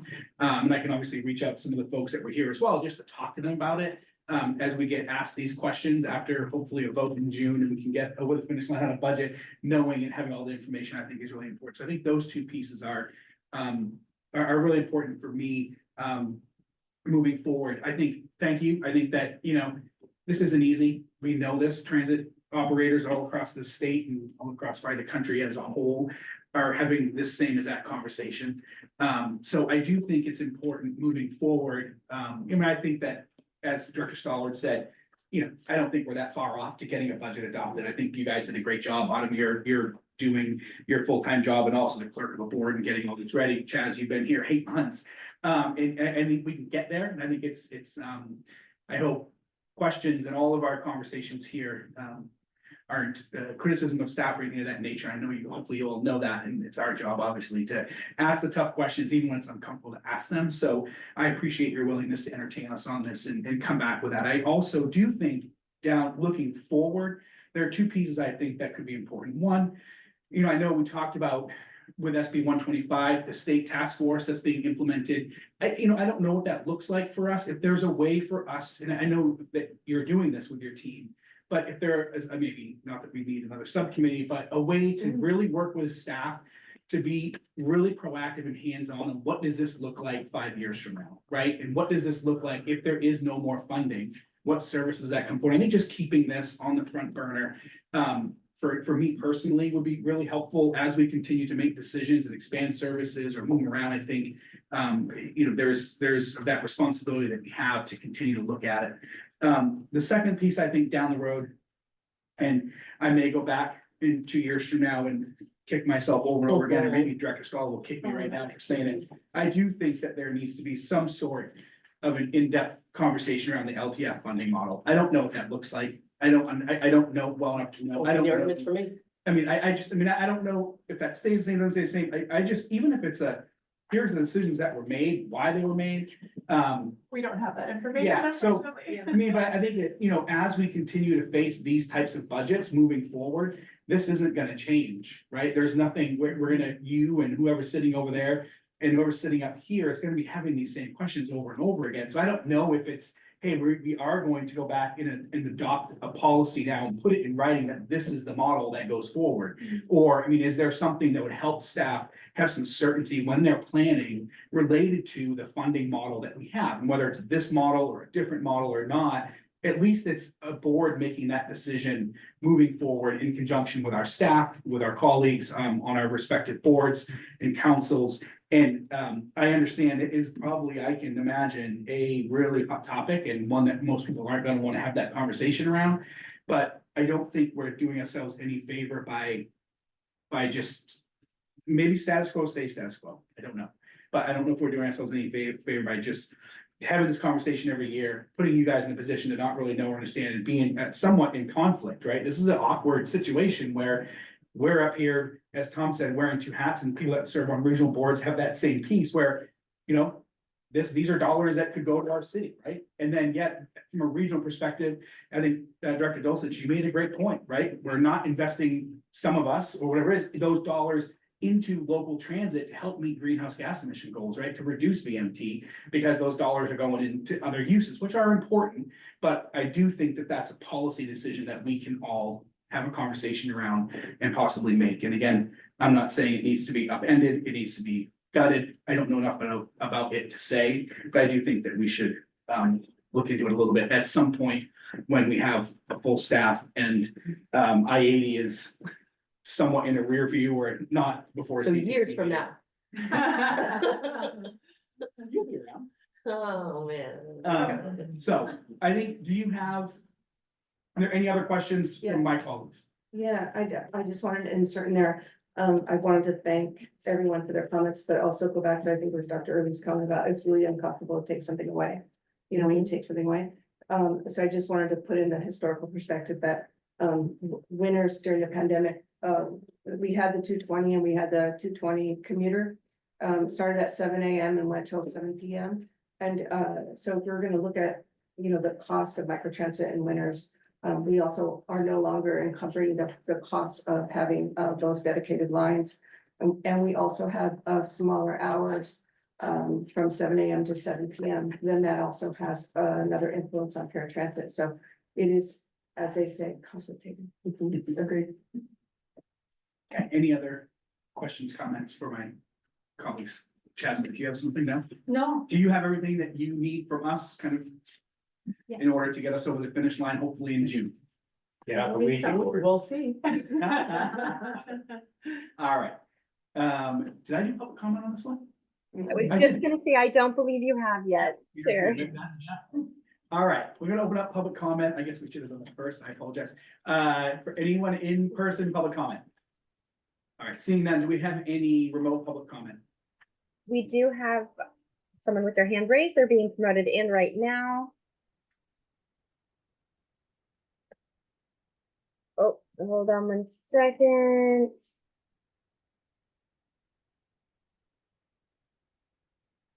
Actually, I believe this person wanting to come in is wanting to come in for the next presentation. I Oh, yes. don't know, Brian, are you wanting to come in as a presenter or are you coming in because you want to speak on this item? I'm sorry, I'm a presenter. This is Brian. Hitch. Yes, great. We are about to get to item 7. just a minute. I'll keep you here though, so that we'll be up and ready to go. And then with that, Chair, we have no other hands raised here on Zoom. Okay, thank you, Norma. So let the record reflect it was not a public comment. It was our next presenter who was coming in. With that, we will close public comment for agenda item number 6, and we are going to move on to agenda item number 7. And turn to receive the audited financial statements for fiscal year 22-23. And it says Chaz has your name on it. So you're up. Yes, we have Brian Nash from Richardson, who will be presenting the financial statements. Hi, Brian. Hi, can you hear me? Yes. Okay, before I get into my presentation, I would like to make, I sat listening to your budget presentation, and there was a discussion about LTF. I just wanted to point out one item that has limited claiming LTF over the years, and that's section 6634 of the California Code of Regulations. So even though the jurisdictions have more money available, there is that code section that limits the amount that can be claimed to the amount of operating expenses less other revenue sources available. And due to that code section, really you're supposed to claim all of your federal funds first, and then claim the LTF that you need as your last dollars. So unfortunately, that's one of the things that's limited over the years. And maybe those percentages were set, with that in mind. Anyway, so you should have 3 items from me: audited financial statements and 2 letters. I'm going to share my screen, and I'm going to pull up there's the management letter. Here's the audited financial statement. So in the audited financial statements, there's also a compliance report at the back of the financial statements. We perform what's called a single audit, which is a compliance audit of federal funds. And so there's some compliance reports in the back of the financial statements, and there were some findings that I'm going to get into shortly here. The governance letter is a letter of required communications to a governing body. It has all the requirements under audit standards that we're required to provide. I'll briefly go over those. I know I was given kind of a short time frame, so I'll try to keep it brief here. The single audit, there was actually 4 findings in the compliance reports this year, and it was kind of due to a lot of unusual circumstances. There was turnover in your finance director position. There was also a change in accounting systems, which is a really significant event for the audit. It just creates a lot of confusion, a lot of things to get used to and understand. There was also a change in the budget in the same year. So all of those things led to some of these findings that we had. Before I get into those, I just wanted to mention that there were those unusual circumstances. There was also, we realized that the district does accounting for the Yolo Transit Management Agency, and it has custody of its bank account. So you'll see that there's a new custodial fund in the financial statements that shows the numbers for that entity. It's not considered part of your numbers, your reporting entity, but it's considered to be funds held for other entities in the financial statement. So I'm going to talk about the issues we had in our compliance report first. There was finding 2023-001, if you look at the compliance reports. That was due to having over 30 audit adjustments. Finding 2023-002, that was for the overclaim of federal funds of about 1.3 million. I'm sorry, LTF funds by 1.3 million. That's the section 6634 calculation that I mentioned. More LTF funds were claimed than allowable under that code section.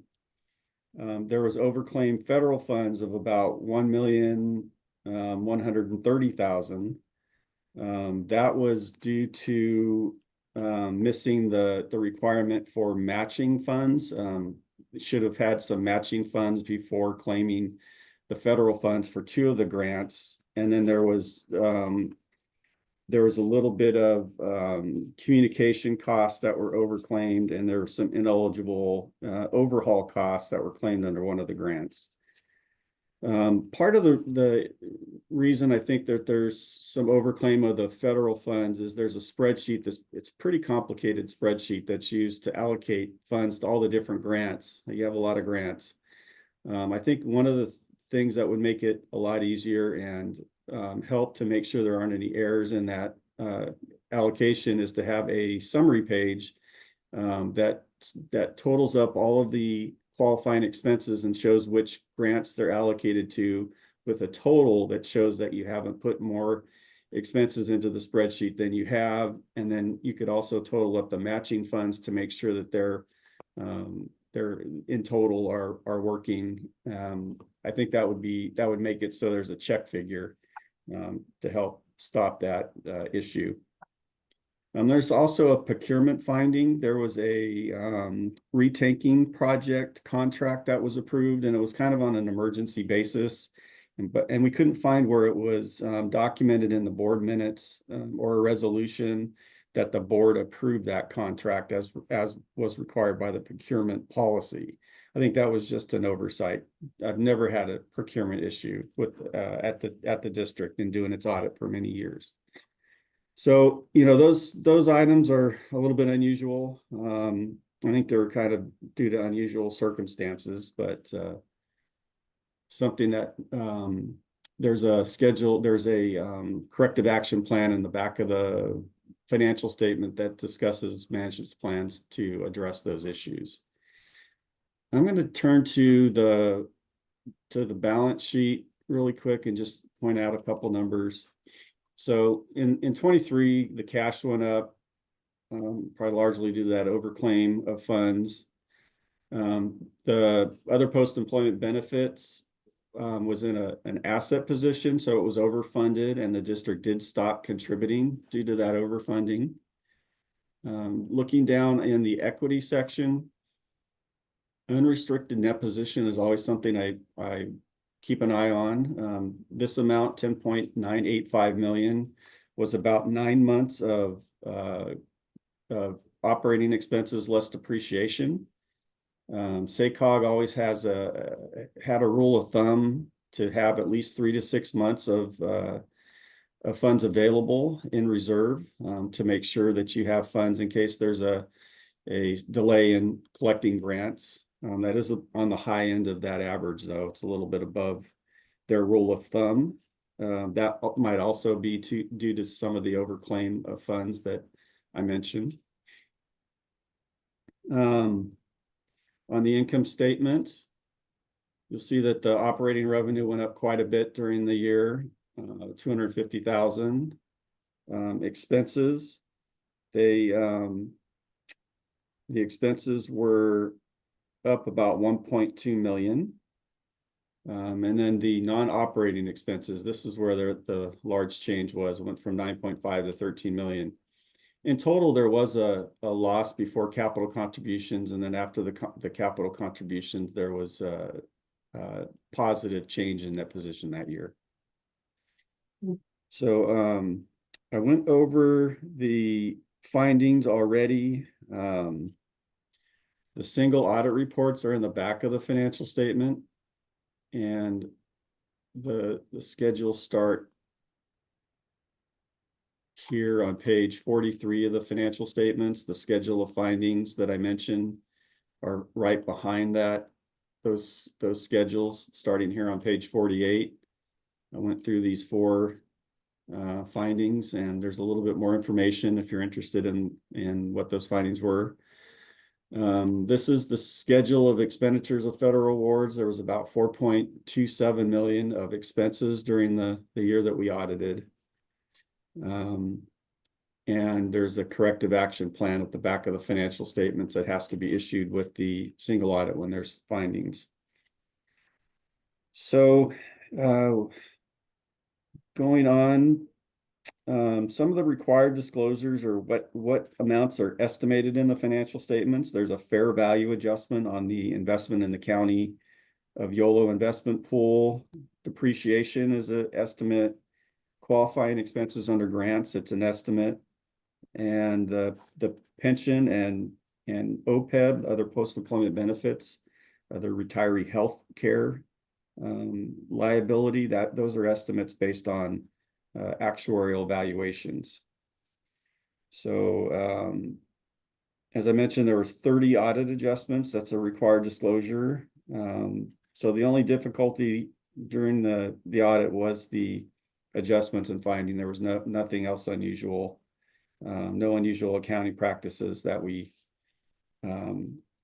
came across. I'm going to go to the management letter. Let's see here. There it is.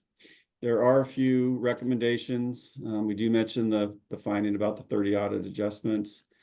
There's a subaward with the city of Woodland, and there's supposed to be a sub-recipient agreement prepared. That's what the first item is.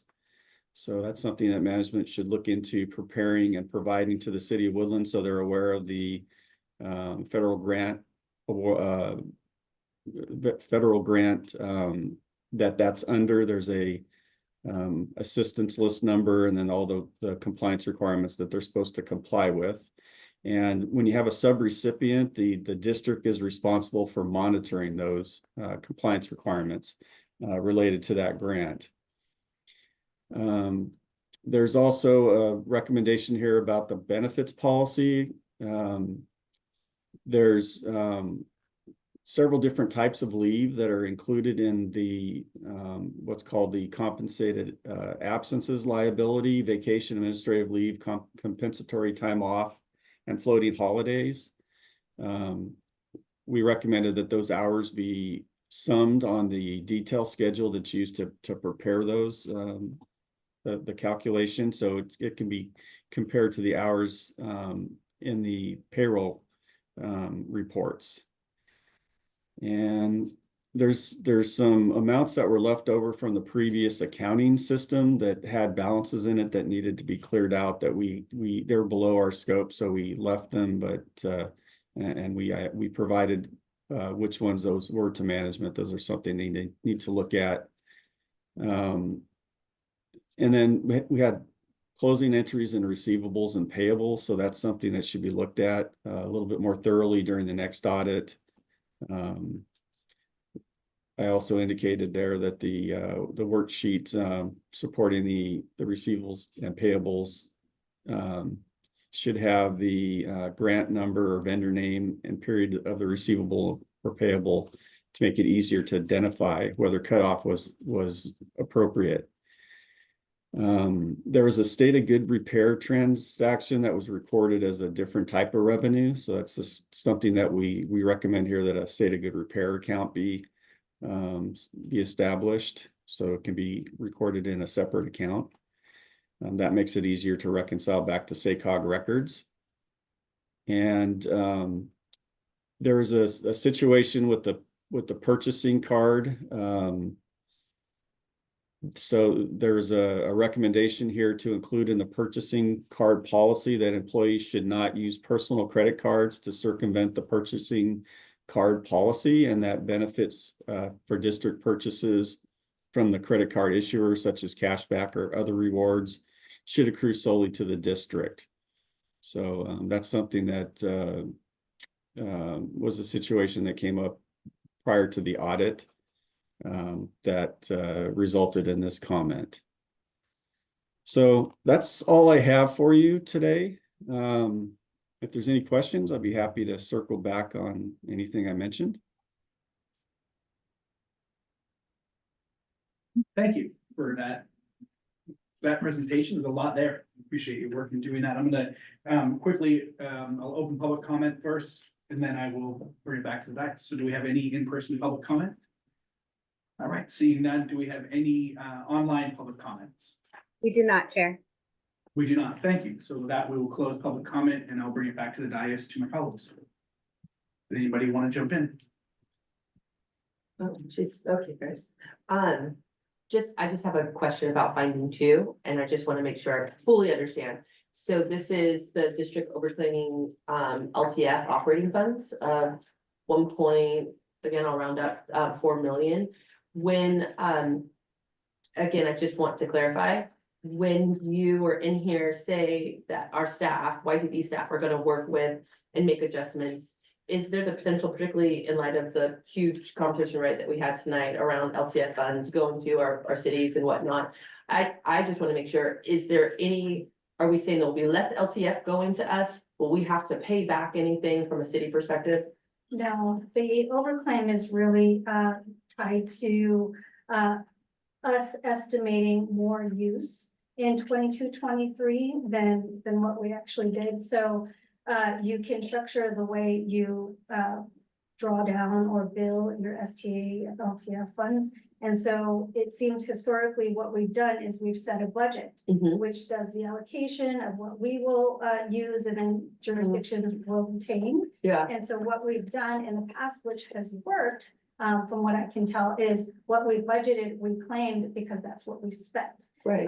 When the overclaim occurred, it was really, what should have happened is, once we're on track of underspending the budget, we should have revisited what the allocation. How did we underspend though? If every year prior to that, particularly in light of all the things, how did we underspend? So this issue, from what I can tell, is a little bit of a combination of two things, which is underspending what we initially planned for purchase for services, and drawing down a little more in the FTA funds.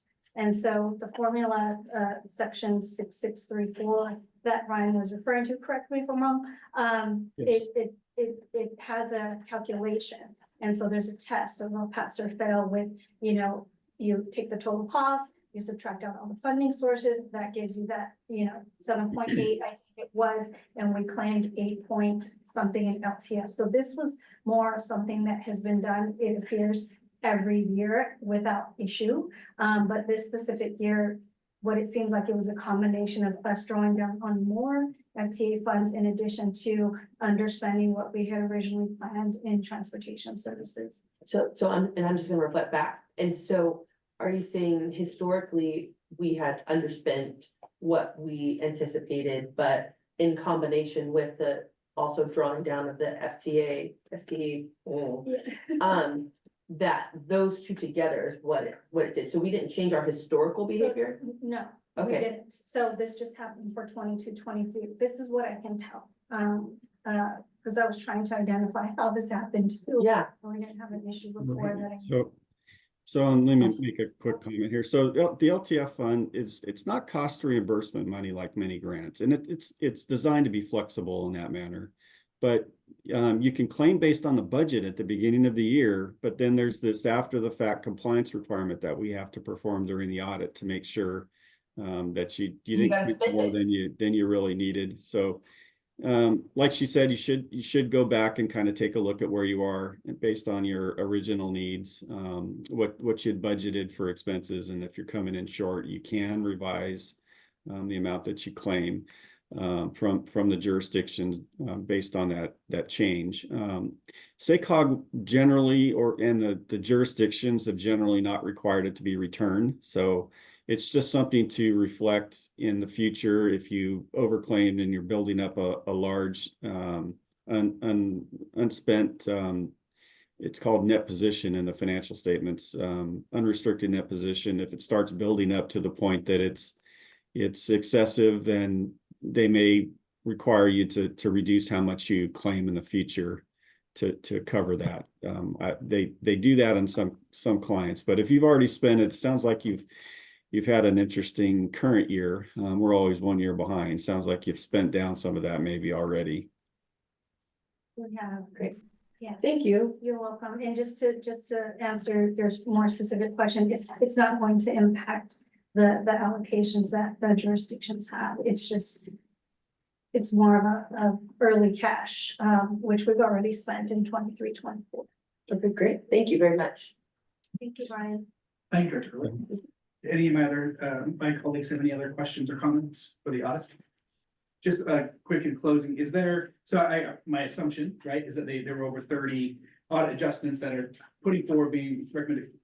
My assumption is that when something like this comes forward, the recommendations that are put forward, we're kind of bound to those, are those like some we agree with, some we don't, like, how do we just ensure that we don't have an audit report come back that's got 30 different findings on it in our next fiscal year?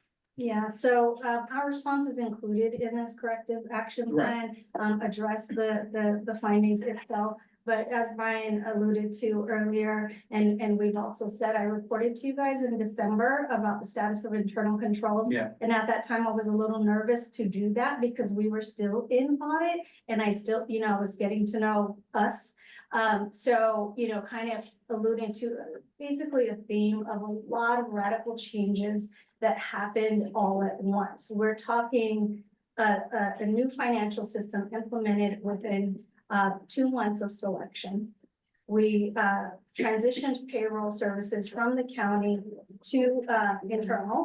We transitioned benefits administration to our staff as well. We tried to fill a grants and procurement specialist position. We did not get any applicants. And so this grant management and claims and reconciliation fell on the hands of finance staff that had never done anything with grants. And so having a new financial system, the 30 audit adjustments that you see, this is not something under at least my watch that is, should reappear.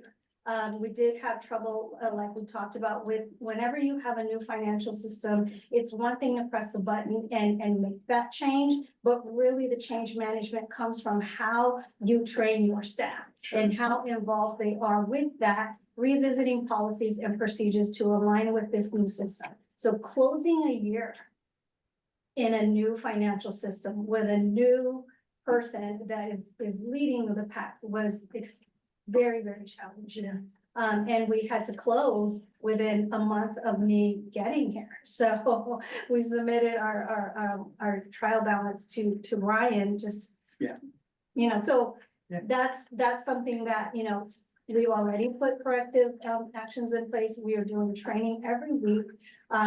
We're doing as much as we can. And to speak to any of the overclaims, on FTA grants, we have been working tirelessly with FTA to resolve this issue. We submitted our proposal to offset the overclaim with 23-24 expenses. We haven't submitted any claims for FTA money because it was our commitment to get this resolved, get it right before we submit for any other federal funding. So we're very committed to making these corrections. Yeah, thank you. I really appreciate that. You're Chance. welcome. Chaz, just, for me, last question, when do we start our audit for, this was 2023? Yes. So when do we start our audit for 23-24? That's a good question. So I'm used to doing an interim audit around April or May, and then final audit usually would happen around September, October, Brian. So, yeah, so we haven't done it that early. If you're able to close the books and be ready, we can move you up in our schedule. But we haven't done any interim work. We don't perform any tests of controls. That's typically what we do at interim, but if you have a larger organization, that might be something you're used to. But we could move you up in our schedule if you're ready and have a date in mind. You can just circle back with Chaz me. needs a vacation. Yeah, no, I was like, I don't think you want to be moved up. So it sounds like our actual schedule is November. Is that when we start our audit process with you? Yes, typically November, late November. Okay. Yeah, I'm sorry. Those are my dates in my head. I am used to doing a comprehensive annual financial report. So we have this deadline of December 31st to submit, but yeah, we're different here. So, and so the only reason I'm asking is to the chair's point. So 30 findings is not great, just to be clear. And that's just, adjustments, Yeah. sure. And we had a few findings, to be fair, a couple of not so great ones. And so hopefully this year you would be able to have a clean audit because you'd be closing out July and then hopefully have time to work towards November with staff. Right. Is there something that we should be doing and following up with you along the way? I'm used to having a finance committee and an audit committee that keeps a tight rein on this. Short of being surprised in November. How do we make sure this doesn't happen again? I mean, at this point, I've identified what the issues are. Like I said, I'm working really close with our staff. I do have a contract that's coming to you guys in June, because I did budget to have a finance procurement grant specialist come in for, maybe about a month or two to help us just kind of, reevaluate our policies, our processes, and how we can better track and detect certain issues in our financial statements, and then allow me time to work with staff a little more. So that is in our work plan. Everything in the finance and administrative work plan is all responding to issues Okay. here, found in the audits. That's helpful. Thank you very much. Yes, thank you. All right, anything else for this agenda item? Director Warren? I just have a clarifying question. First, I'm really happy that we're looking at this tonight, but in my memory, and it could be wrong, we've had the same person doing the audit for a very long time before this. Can you just speak to that? I'll start, and I know Chaz wants to jump in. Yes, in fact, when Chaz started, she was like, how long have we had our auditors? And where's our contract? Oh, we can't find our contract, and it's been a very long time. And we're piggybacking on a SACOG contract. So I'm sure Brian can speak to the fact that they changed the person at the firm who is doing the audit. But that was something that was of concern for us, and we have talked about whether or not that whether we want to go out for our own separate procurement for audit going forward. So yeah, so SACOG pays for your audit. So they pay for the audit. So they contract with us. They contract for all of the claimants that they have together to do one contract for all of them. So it's a big benefit for you. You don't have to pay for your audit currently. The California Government Code requires audit partners to be rotated every 6 years. And so we've done that. So my partner Ingrid Scheiplein performed the audit. It's been a few years now. But we track that very carefully. Once we hit 6 consecutive audits, we change audit partners. That's the requirement under the California Government Code. And it's similar to the requirement for SEC registrant companies as well. They just require audit partner rotation. They don't require audit firm rotation. So you could go out and get your own audit firm instead of having SACOG pay for your audit. That's definitely something you could do. My comment was more aligned with, that anytime that you have the same kind of person doing something, you tend to, maybe have an opportunity to have things looked at in a different way when you have a new person looking at it. And that's often when you get some findings or some, what was the other word, the things to address. Corrections. Yeah, so thank you for your work, and it's very refreshing. Thank you. Thank you, Director Warren. Any other comments, questions for Chaz? All right, seeing none, we will close agenda item number 7. And thank you, Chaz, for all your work here this evening. You're welcome. Thank you, Brian. Yes, thank you, Brian. Thank you. Okay, we are now on to agenda item number 8, administrative reports. I will turn to any board members. Any board members have any verbal reports this month? None? Okay, we will now move to Transdev.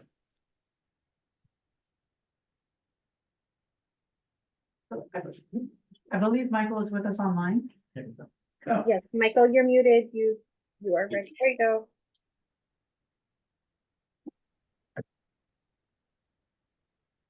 Good evening, I'm here. Excuse my voice, been a little bit under the weather. Can you hear me okay? Yes, sir. yeah, we can hear you, Michael. Yes, we can. You got the floor. Okay, so I'll start out with the normal, our recruitment, doing very well. We've come forward. We've got about 7, 8 operators in different areas of training right now. It's getting us up here, and where in the next few weeks we'll be at the number where we plan to be at by the end of the month. Aside from that, wanted to bring up, there was something else that's been recently. We were talking about some driver behavior. We're talking about there with drivers not pressing buttons, things like that on for ridership, other items. here we have where tablets, so more like Beeline services, things like that. Not sure if there's been discussion brought up earlier, but we're aware of what the issue is. We've already stopped it and make sure that behavior changes moving forward, so we don't have any of it. We are also addressing to ensure that, they are pressing correct buttons as needed. When we're talking about the ridership, there is also always chance of, groups of folks getting on and something can be missed, but we're just make sure that they do all the efforts they can to be doing what they're supposed to be doing.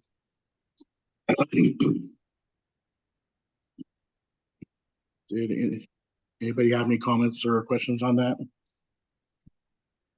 I'll turn to my colleagues, see if they have any questions for Michael.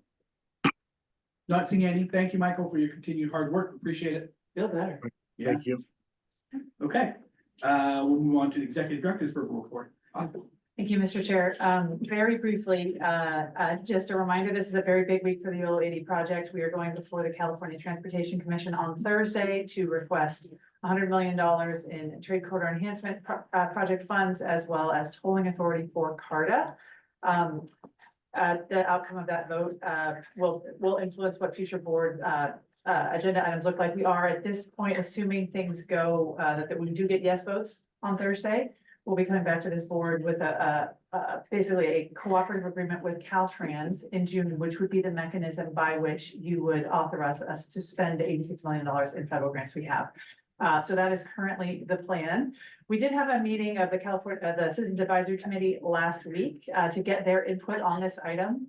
And the CAC did have a spirited conversation about the project and ultimately did vote in support of recommending to the board that you approve that item. So more to come on that issue. I also wanted to share, based on recent board action, our Beeline service will be launching in the town of Yolo on July 1st. So the staff are working hard, Daisy and her team, to make sure that we're ready to launch that service on July 1, which is exciting. This is the season of lots of community events, and we've been involved with Touch a Truck, California Duck Days, a number of events in recent weeks. And then lastly, I just want to say our boardroom is habitable. We still need to repaint. We still need to replace some of the carpet, but we're very happy to be back. We hope and anticipate to do that work without any disruptions to the board being able to meet in this room again, but more to come on that. And with that, that concludes my report. We have a question. Thank you. Just a quick question, flagging, so you said Beeline is expanding, July 1st. Is that the expansions that we're talking about in the budget? No, Different. different. Okay, Yeah, okay. no, that is. I needed that in my life. Yes. We're good. Any other questions for Autumn on the executive director update? I assume you parlayed the 80 managed lane project into your same update, or do you have another update on that? There's No, two that's items here for you. Yeah, that's it. You're good on that. Okay, perfect. We will now move to public comment on agenda item number 8. With any person public comment? Seeing none, do we have any online public comment? We do not. We do not. Thank you. With that, we are going to close public comment on agenda item number 8. Any other questions or comments for our staff team on administrative reports? Okay. Seeing none, I just want to say thank you to our staff team that's here tonight and all the folks that work with you to get the budget forward, the work that you have coming up in front of you over the next month to get it back here in June, as well as preparation for some huge meetings that are coming up this week. So thank you for your continued hard work. And then also to my colleagues sitting up here, it's when we're talking a $20 million budget, there's often sometimes some uneasy conversations that happen. And I just thank you all for the way that you approach it and the way that we collectively understand positions that everyone is in, including this district that we represent on this board. And thank you for your continued hard work and look forward to hopefully getting that over the finish line in June. So thank you all. Seeing nothing else, we're adjourned. Please note for the record, the meeting has adjourned at 8:31 p.m. Thank you, Norma.